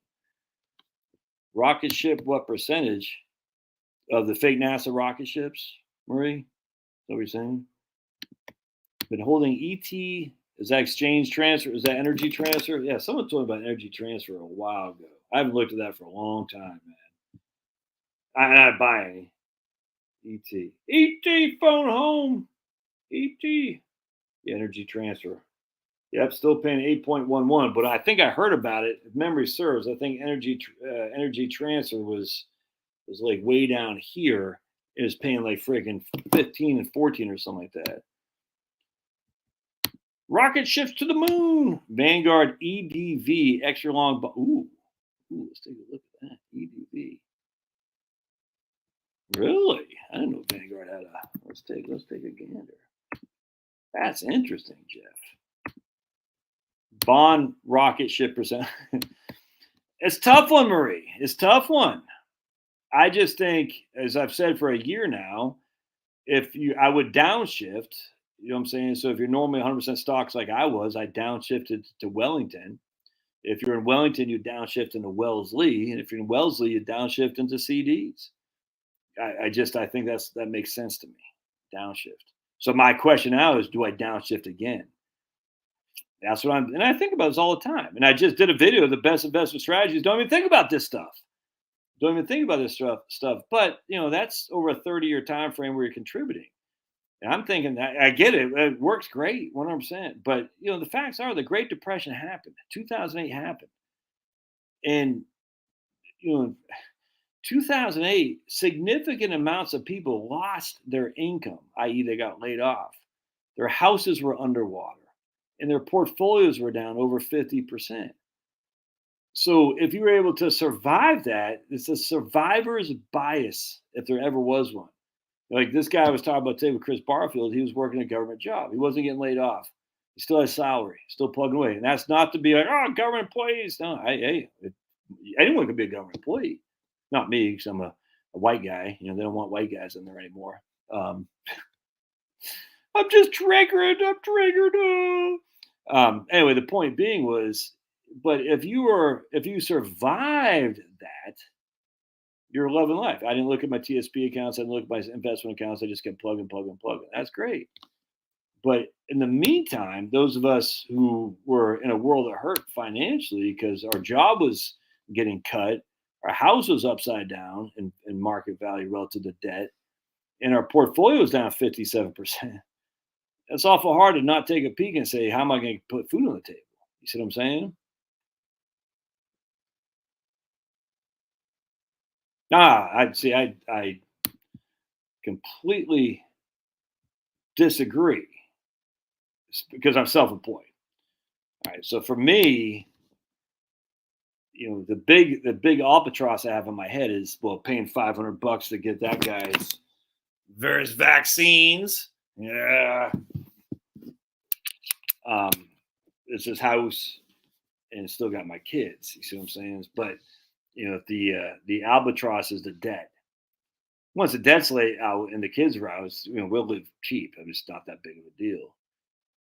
But if you're about ready to retire, and so for me, I look at it as being self-employed, you're about ready to retire. You're the same risk scenario as someone's about ready to retire, because a self-employed income can stop just like that. And then, like a soon-to-be retiree, you're digging out of your portfolio. You see what I'm saying? So if I'm ready to retire, I'm like, dude, I don't want a 2008 scenario. I don't want a 1930 and 31 scenario.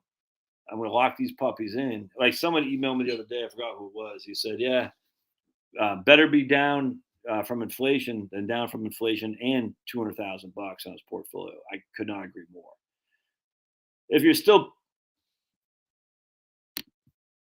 oh wait, let me hold on a second. I want to see what this guy. Yeah, I'll elaborate on that. This guy said EDV. I want to look up his EDV. Hold on a second. That's what I meant to do before I forget.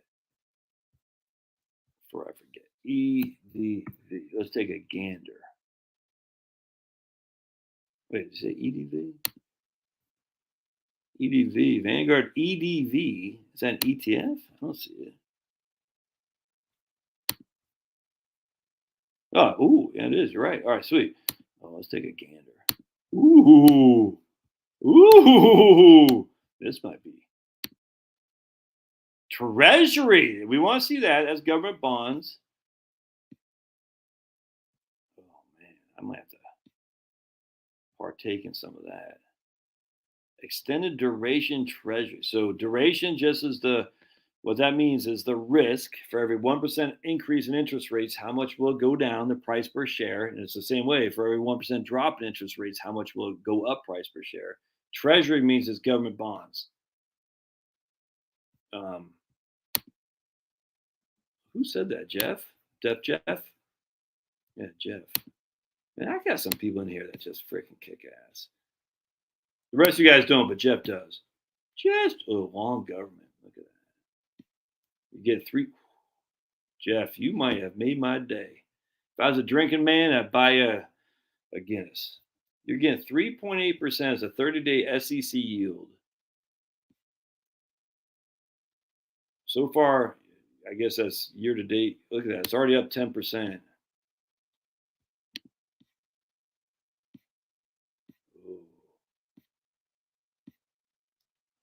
It shows what the duration is. Like I mean, literally, because I don't think interest rates are going up. And so if you don't think interest rates are going up, you don't really care about the duration in terms of downside risk.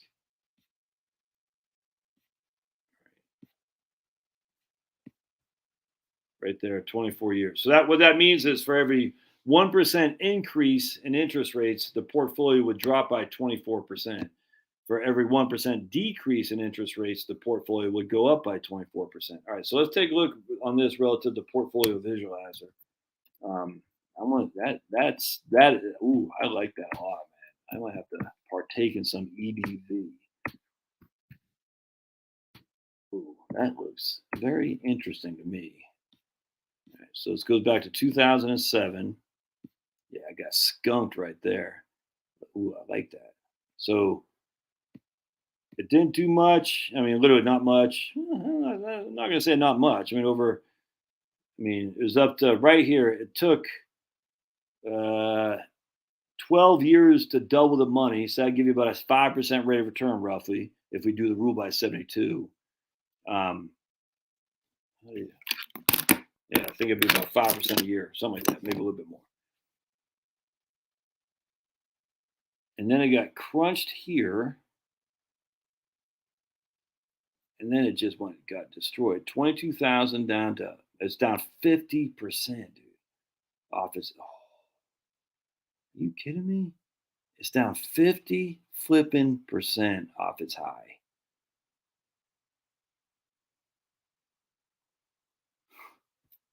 Wow.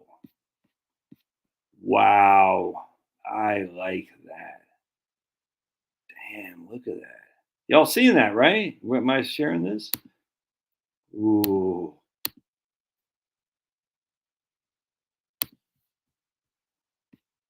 Man. 2022 down 40%. Oh, that makes my heart just go fluttering. I'd marry EDV if I wasn't already taken by my wife. Let's see what should be all long-term government bonds and long-term treasuries right there.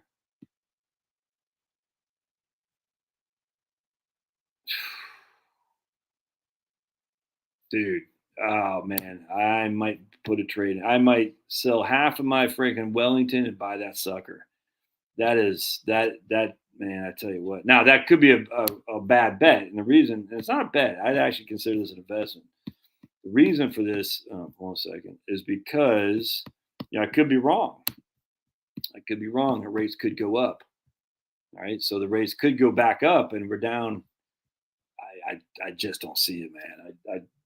We could, I mean, literally. So the risk is, all right, Josh, you're down 50% from as high, and that sucks. But that doesn't mean you can't go down another 50%. Okay, so that would mean the rates would have to go from the rates would have to go up from where they are right now at 3.5 for long-term treasuries, just for simplicity. The rates would have to go up to 7 to 10.5%. The rates would have to double and double again. That's not happening. I mean, it could. I grant you anything could happen. All right, let me just get my head on this. All right, so if we are down, all right, so here, check this out. If we are down 50%, is Rumble still not working? Yeah. Oh, well, I'm not a polygamist, I'm not a polygamist, Annette. I can only marry so many things at one time. You can't convert an inherited IRA into a Roth. Actually, I forgot. I'm almost positive you can't convert an inherited IRA to a Roth. Lisa, is that your YouTube channel? You got a YouTube channel, Lisa? Figuring out retirement. Speaking of which, my man William Collins, if you're a nurse, I'll shout out this guy. He sent me an email, and he's been trying to reach out to me, have like lunch or something like that. I'm not all that interested in, frankly, having lunch with a guy who's trying to learn the business, to be honest. And I know that sounds rude, but I kind of blew him off. I was like, yeah, I don't really want to. I'm not all interested in having lunch with a guy who's trying to get into the business. That doesn't make me all that excitable. But he sent me an email, William Collins, and he is. Let me see if I can't find this. I know I'm going to keep me on track, people, please, because I'm going to lose this here in just a second. Now, I want to get back to what I was doing with my whiteboard here, but I just want to hold on just a second. All right. Go to history. And this guy right here. All right, so it's the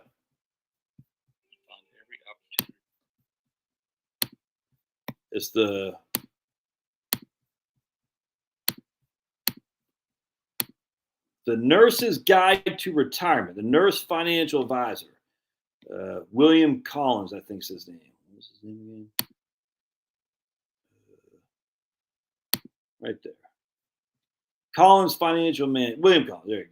All right, so he used to be an electrical engineer, all kinds of stuff. But I'm going to just listen to this. Electrical engineering, construction, information technology, and of course nursing. Prior to starting as a financial advisor, I worked in various hospitals around Northeast Georgia. All right, so that guy's voice and the music is very soothing. Now, that would drive me up the wall, frankly, but very soothing. He's like, he's a smart guy, you know what I'm saying? He's kicking ass, taking names. I love it. So his videos, and I'll email him, say, well, your videos need to have more application. Like, he's kind of just saying, it's like the nurse's guide in retirement. It's kind of like basically stating facts, like Roth IRA. I was like, okay, no one really cares about that because they can find that on Google.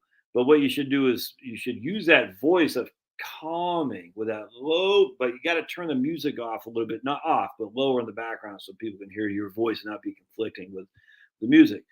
But that guy's a good opportunity to make some. See, so a couple things real quick. The Nurse's Guide. There's riches and niches, folks. Riches and niches. The Nurse's Guide. Well, I'm a nurse. Yeah, this is why you should listen. You see what I'm saying?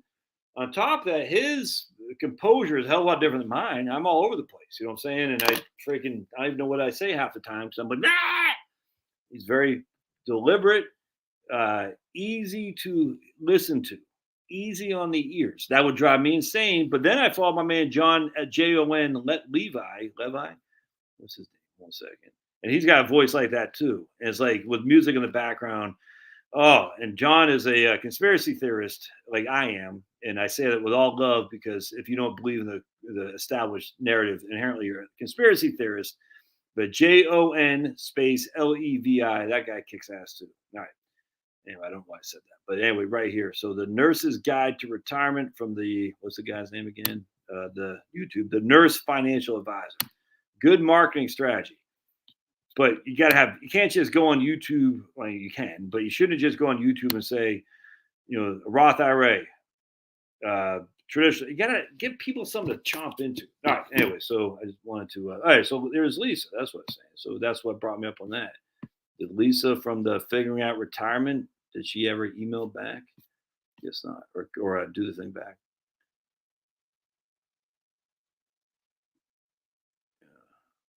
All right. So, now I'm going for the friggin' Bungles, dude. Gotta go for the Bungles. All right. What was I getting ready to say? Oh, I was doing something. Oh, that's what I was gonna do. All right. So EDV. All right.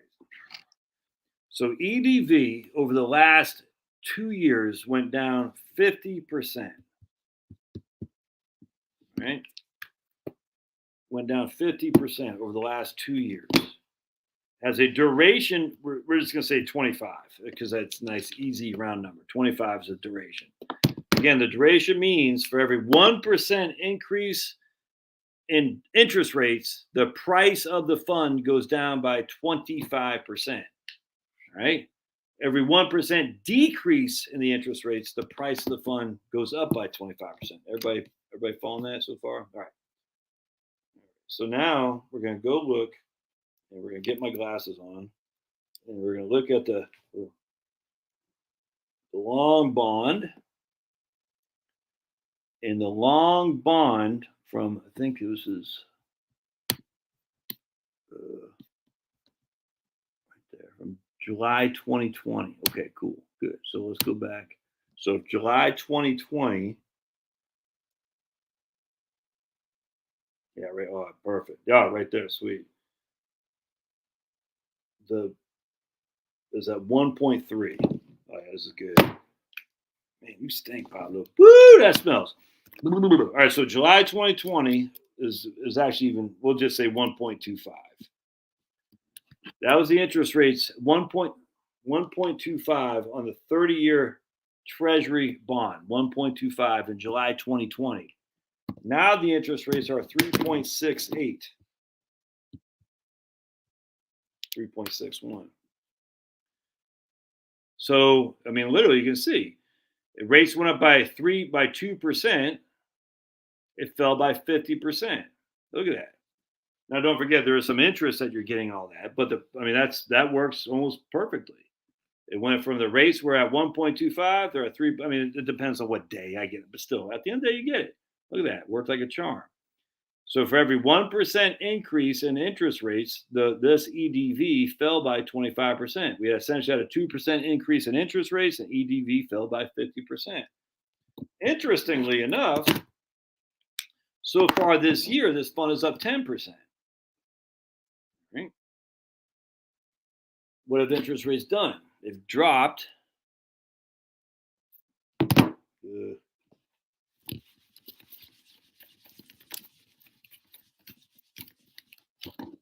All right, so interest rates have dropped from 3.9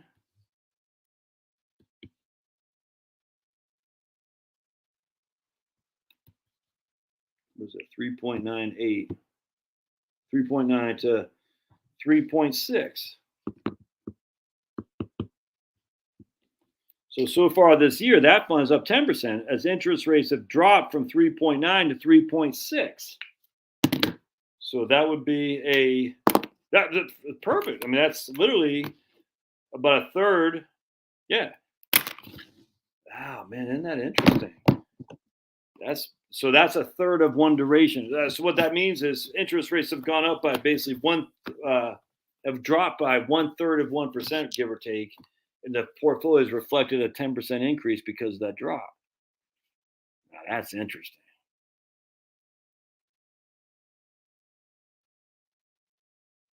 That's interesting. Huh. So even if interest rates stay flat, you're getting 4% guaranteed from the federal government. That's your 30-day SEC yield.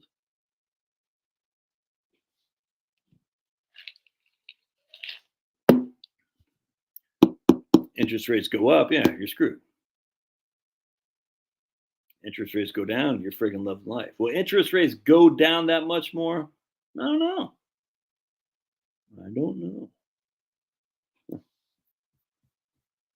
Yeah, Nancy P. I saw that. Yeah, I saw that, Tom.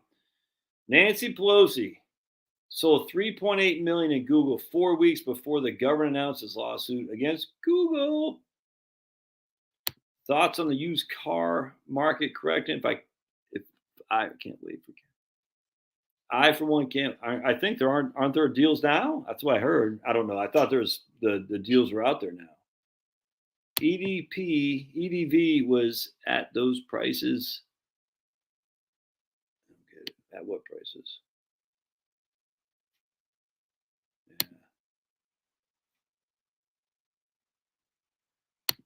Yeah, here's James retired 58, 2 years ago after 32 years with a nice pension. Right on, man. Oh, so someone said, what did they say? Why did I convert 100%? Oh, right here. Who said that? Mighty Storm. There's a storm coming. I just want it done with. I want it done with. I mean, that's why. All right. So again, kind of going back to Marie saying I'm too young to do downshift. When you're self-employed, it's a year-to-year thing. I mean, it's even less, but it's year to year. You don't know if you're going to have a client. You don't know where the profit. You don't know. All right. So for me, I'm like, I want to pay the taxes while I'm making the money because I don't know if I'll ever make the money again in which to pay the taxes. But literally, it's that simple. All right. So I should have done. I didn't. I should have converted in 2020. I mean, I was telling everybody to do it, and I didn't do it myself because I was worried because I had a big tax bill to pay, and I was like, I can't add to it. But so I literally just sent the IRS $20,000 just yesterday, on top of 25,000 I sent them about a month before, on top of all the other taxes that I still will probably have a tax bill to pay. I mean, it's you'd be stunned. I mean, look, I'm not a millionaire, but you'd be stunned how much money I'm making right now. It's insane to me. I mean, it's great. I love it. I freaking love it. I'm happy for it. But 45% doesn't go to me. It goes to those guys and stupid Governor Kemp. So if I made $300,000, $400,000, which is freaking insane amount of money, I'm just saying. Let's just say I did.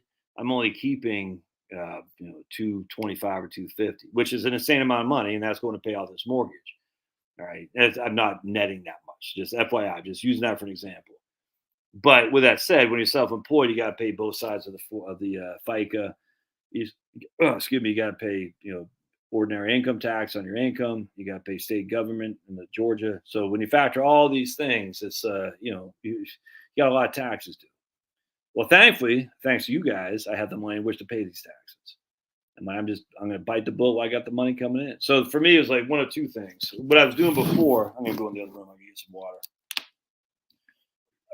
What I was doing, let me grab my phone too. Hopefully you all can still hear me. What I was doing before Mighty Storm is the reason I did not convert in 2020, I didn't want to add to my tax burden, and I wanted to pay down my mortgage. I still do. I was going like a crazy man on paying down my mortgage. Any extra money I got, I was using it to pay down my mortgage. You know what I'm saying? And which is great because I had a 5.5 arm, right? And I knew it was going to adjust, and I said it's probably going to adjust against me. And it did. Not as bad as I knew exactly what it was going to be. I had this planned out when I did the arm. I knew it could go up no more than 5.25. And that's exactly what happened. It went up to 5.25. So now I'm locked in for 5.25 for the next 5 years, and I'll be done by that time. Dropping stuff. And we're still here. All right, sweet. And I'll be done by that time. That's my goal. I'll no longer have any mortgage at 5.25 in 5 years. But the last 2 years, I said, man, I missed out on a good opportunity to get some growth in my portfolio. tax-free because I was focusing so much on my mortgage. And on top of that, I said, the problem is, well, having equity in your home is great. Equity doesn't put food on the table. You have to have cash. Now I have a big equity line of credit that's, that I use to pay for my this right here. Excuse me, Pablo. Right there. You're not going to be able to see it very well. But that screen and porch, so I'm paying that back. And I'm making pretty significant payments. Again, my goal is 5 years, no debt. But my goal before I did Roth conversions was I want to be debt free in 3 more years. So the Roth conversions and that guy has put me back a couple of years. But anyway, so long story short, I said, well, the equity is good, but I don't want to have to rely on an equity line of credit if things go south. And so what I did is I just said, okay, instead of paying off all the debt, let's just go ahead and pay off the taxes, essentially prepay the taxes, while the getting's good. And the getting's good right now for me. Now we all know on YouTube that the revenue of YouTube has dropped. Everybody knows that. And one reason is because you're no longer in the Christmas season. 2 reasons is not a political year. And the third reason, obviously, is the state of the economy. It's weird, some of the ads I see, I'm like, huh? Like, actually, even some of the ads I saw, I think Charlotte had Fox News on the other day, and I was like, you can really see that there's not a huge advertising campaigns by big companies because friggin' Joe Schmo is picking his nose as an ad. You know what I'm saying? It's just funny. So now's the time to be advertising. If you got a budget for advertising, you should be doing it now because you'll get cheap ads. I mean, some of these ads I'm seeing on various YouTube things and on the TV, and I don't watch that much, but I'm just like, oh man, these are weak. So they must be scraping the bottom of the barrel. The Googles of the world, the Fox Newses of the world, and whatnot to have these ads on there. So if you have an ad budget now, you should be advertising. You're gonna get cheap ad time. That's a fact. Anyway, so for me, I was like, well, I knew the revenue was going to go down because of being from YouTube, being after the election, also being in a slowing economy, if not an outright deflating economy. And I said, well, I still have the money coming in. Let's just go ahead and prepay the tax man. And that's all I did. I could not be happier. So I'm 52. So what happens here is once you do your conversion, each conversion is its own 5-year thing. All right. And so to have access to your Roth, you have access to the amount of which you did the conversion without taxes because I already paid the tax. Now I don't have access to that without a 10% penalty. Right. So I'm 52. Right. So last year I did a conversion, $100,000. I'll just say that $100,000 conversion last year, which means that'd be 2022, 23, 24, 25, 26. So in 2027, right? Yeah, 22. Yeah, 2027, I'll be 57 years without any income tax, but I won't have access to the entirety without a penalty. Or will I? No, I have access to the entirety without a penalty as well, other than the gains I've made. That's what it is. So the gains, if there are any, to be qualified tax-free, you have to be over 59.5. So I'll have access to my principal, the amount I converted. Right now I have access to it without a penalty, without any income tax, without any income tax, because I paid the income tax when I did the conversion.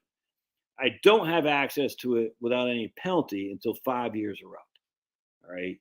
Then I'll have access without any income tax, without any penalty, but I'll still have to not touch my gains because the gains will still be subject to taxes and a penalty because I'm under the age of 59.5. Hope that makes sense. But I was like, all right, let's just say things go south, for a while. I don't want to add any more debt because I'm trying to pay it down. Well, I'm going to need some money. Where's the money come from? Well, it can come from an IRA. This is what happened in 2017 for me when I started this business. I took $100,000 out of my IRA.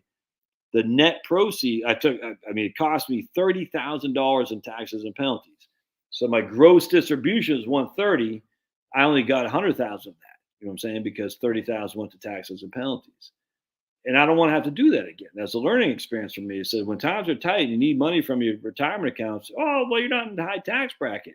Well, maybe not, but And I need money, and the last thing I want to do is have to shell out another 30,000 to stupid Governor Kemp and stupid Sniffy Joe to have access to my money. You see what I'm saying? And anyway, so I'm like, all right. So if things go south again, I want access to my money as least encumbered as possible, and the way to do that is to have a Roth or a brokerage account. But but I don't, it's already in a 401k.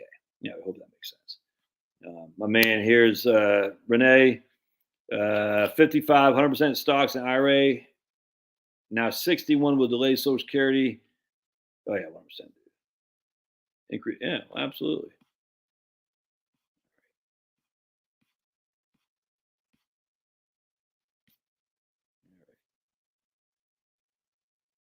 Well, yeah, 100%.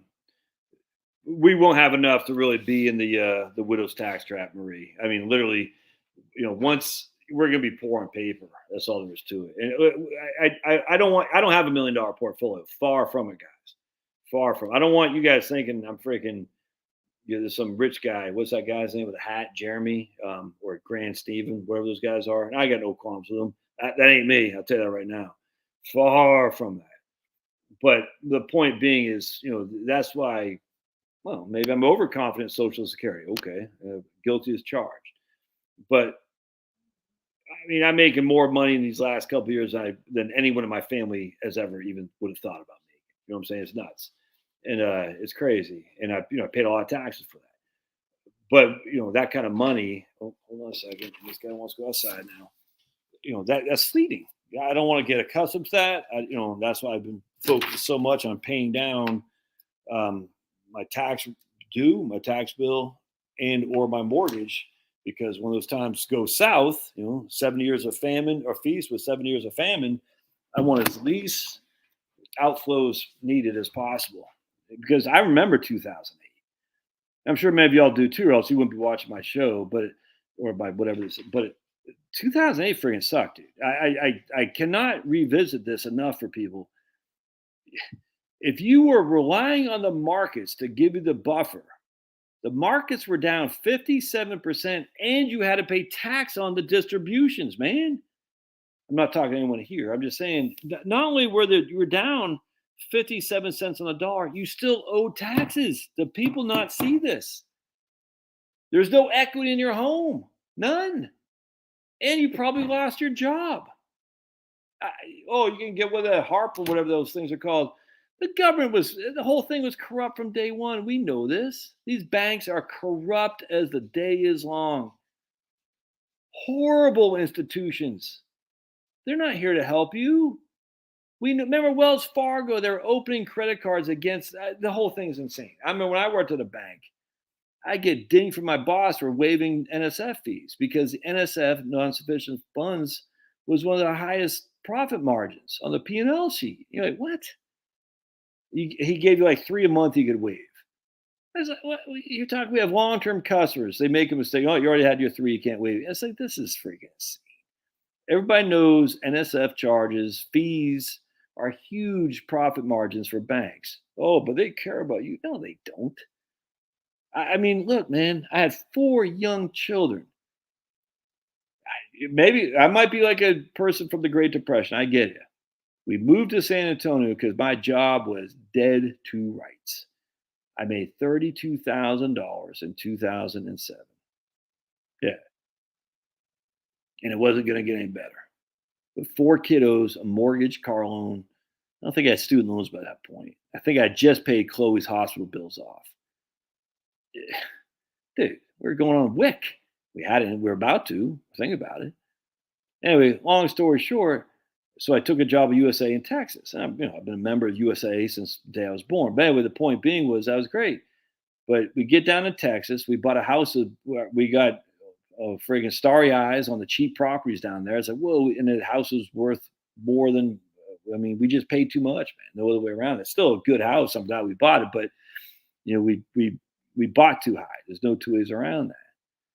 Market's down 57%.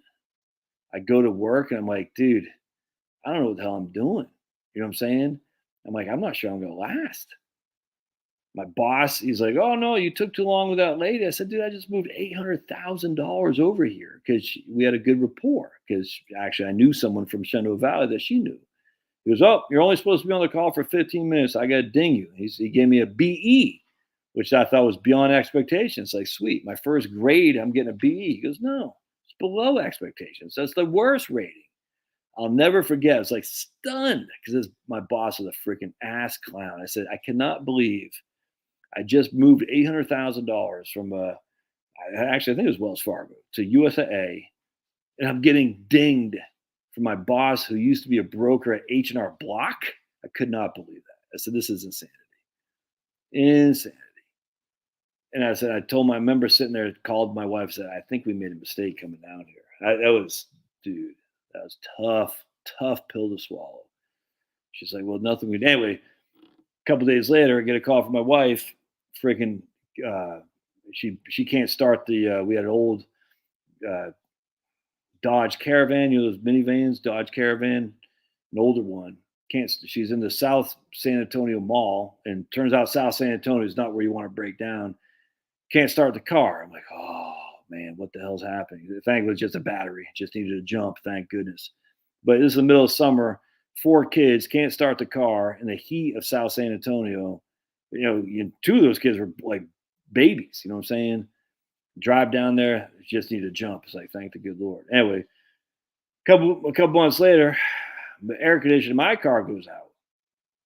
Take this guy, off 10 of San Antonio, going down to by Days of Allah. Fixed it. Week 2 later, not fixed. $2,000 or something like that. I didn't have $2,000. You can read all about it in my book, Strategic Money Planning. By the way, it's like what happened financially. So not only are we down 57%, not only we didn't have that much money to begin with, we have a bigger mortgage than we probably should have bought. Not only do we have 4 young kids, one of our cars, the air conditioner isn't working in South Texas in the summertime. Not good. We have an old friggin' Dodge Caravan, and the battery, but who knows what the hell's happening? You see what I'm saying? And my job, I'm like, this isn't gonna work. Yeah, not a good place to be. Not a good place to be. Thus, you take it all for a day at a time, man, because you don't know. And I will tell you right now, when the times get tight and you're pulling money out of an IRA to put food on the table, and all of a sudden you get that tax bill, you're like, whoa, I didn't realize I had a partner in my money, partner being the IRA, the IRS. You took the ticket, dude. You took the tax deferral.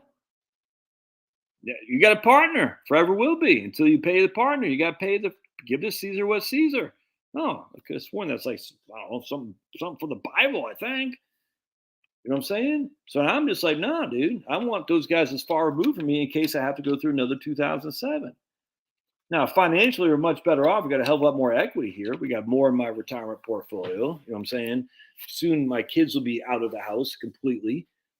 And that's all good. But I don't want to have to go through that again. It's freaking scary, dudes. Especially as you're a man. You're supposed to provide for your family.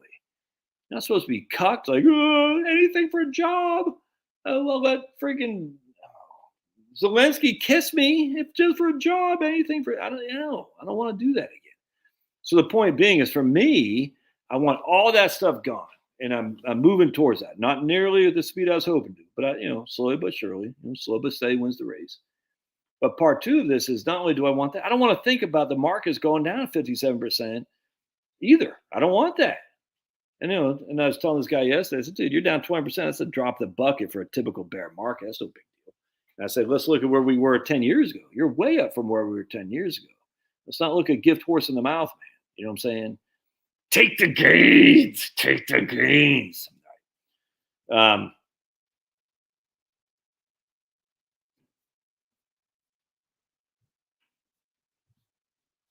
Yeah, dude. South San Antonio. Oof. We delivered one time, maybe twice. We delivered Meals on Wheels on Thanksgiving. Another thing, too, I don't want to hear about people. We're so poor. You go to South San Antonio, dude. You'll see some freaking poverty. You'll see some damn poverty. Oh, we're so poor. No. Nope. Don't want to hear it. I hate hearing that crap. I'm so poor. You got 3 hots in a cot, you're doing just fine. And we delivered Meals on Wheels, and most of those people, old people, couldn't speak English. But just the fact that, here's some white people from the north side coming up, and they, just it made you feel good.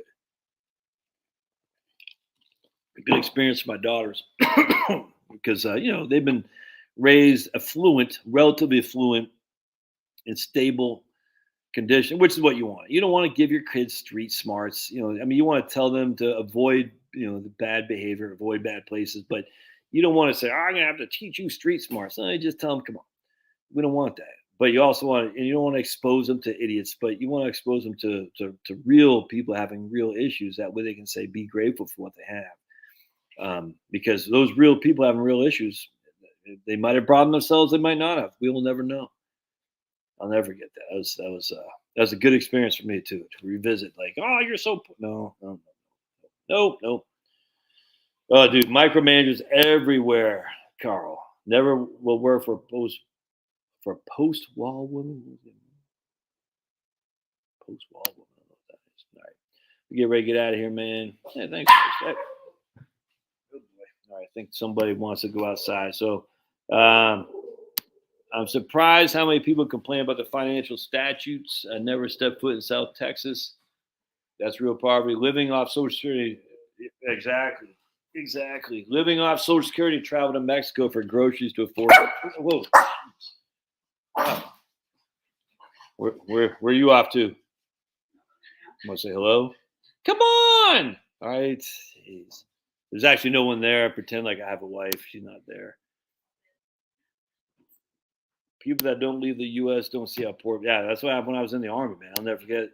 Went to freaking Honduras. I said, we're sitting at the top of some mountain doing who knows what the hell ever we're supposed to be doing. And you're looking down, all of a sudden you see these fires. We're like, what's with the deal with all those fires? Well, that's how they're cooking their food. And I was like, whoa, crazy, man. All these people cooking their food outside. Yeah, they don't have stoves. You have 4. Oh, yes. No, we help our. So in Georgia, Matt.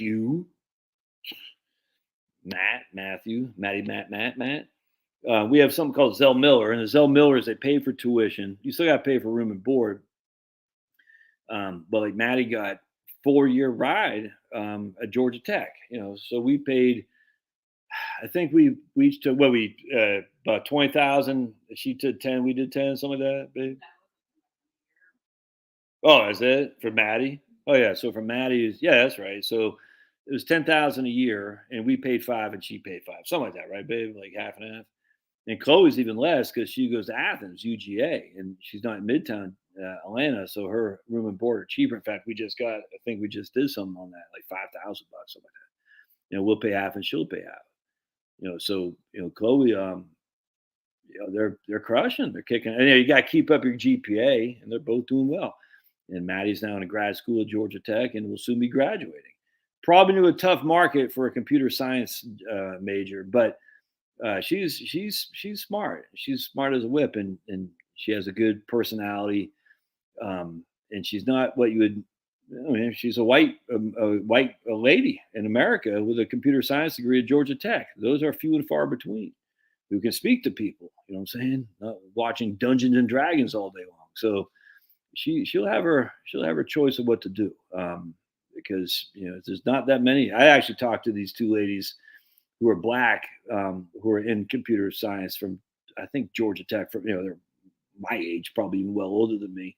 Like the only 2 black women in America, essentially, with computer science degrees. It's not quite, but it's like there's not that many. It's crazy. I said, that's nuts, man. And they say, yeah, we're in high demand because there's not many of us. There are tons of Indians. That's great, but not that many American girls, white or black, but specifically blacks, because blacks don't have a huge population size as it is in the United States relative to white. So it's she's in a good place, and Chloe's still figuring out what she wants to do. But at University of Georgia with the Zell Miller, it's free other than room and board, and the stupid fees they make you pay, like to buy stupid tickets to football. My boys, I don't know, man. I don't know, but whatever they want to do, we'll help out. And by telling them, if you don't keep your grades up, then you're going to be chosen. You'll have to do something that you might not want to do. Like I had to do. I had to go in the Army because I didn't keep my grades up. So I said, you got to keep your grades up and you'll have decisions. You have choices. You don't keep your grades up, you won't. All right, I'm going to get ready to get out of here. Someone wants to take a walk. This guy right here. He's like, Dad, you're not paying attention to me. I can go for a walk.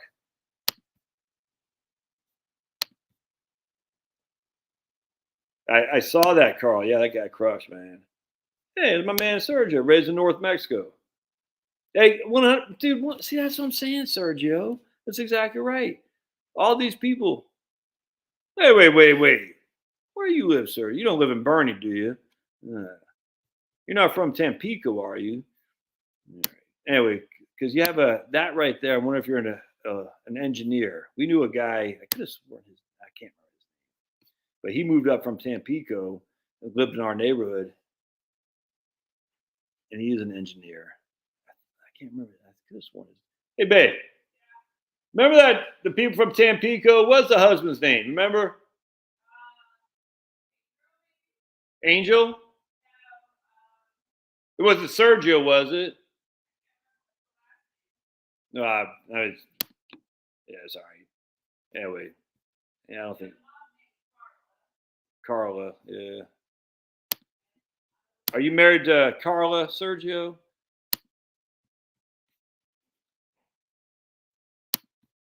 All right, gotcha.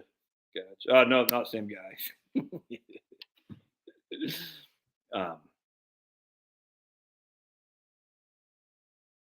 Yeah, that's what I'm saying.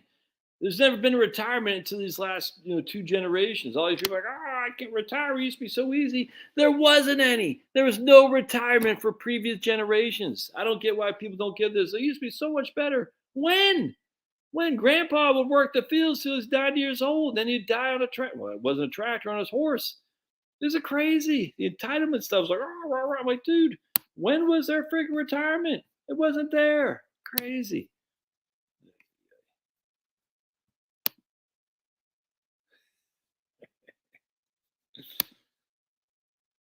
Dude, Portugal. I don't know if my man John's on here, but Portugal, a lot of people move there, James. I'm not doing it. I'm with the United States sinker swim, and we're sinking, so I'll go down with the boat. All right, I'm gonna get right out of here. God bless, guys. Thanks for being here. Yeah, Pop got me. Oh. All right, see you guys. Thanks for being here. Remember, Friday at 4 p.m. on Locals, and then Monday 8 p.m. So we'll see you guys. Thanks now.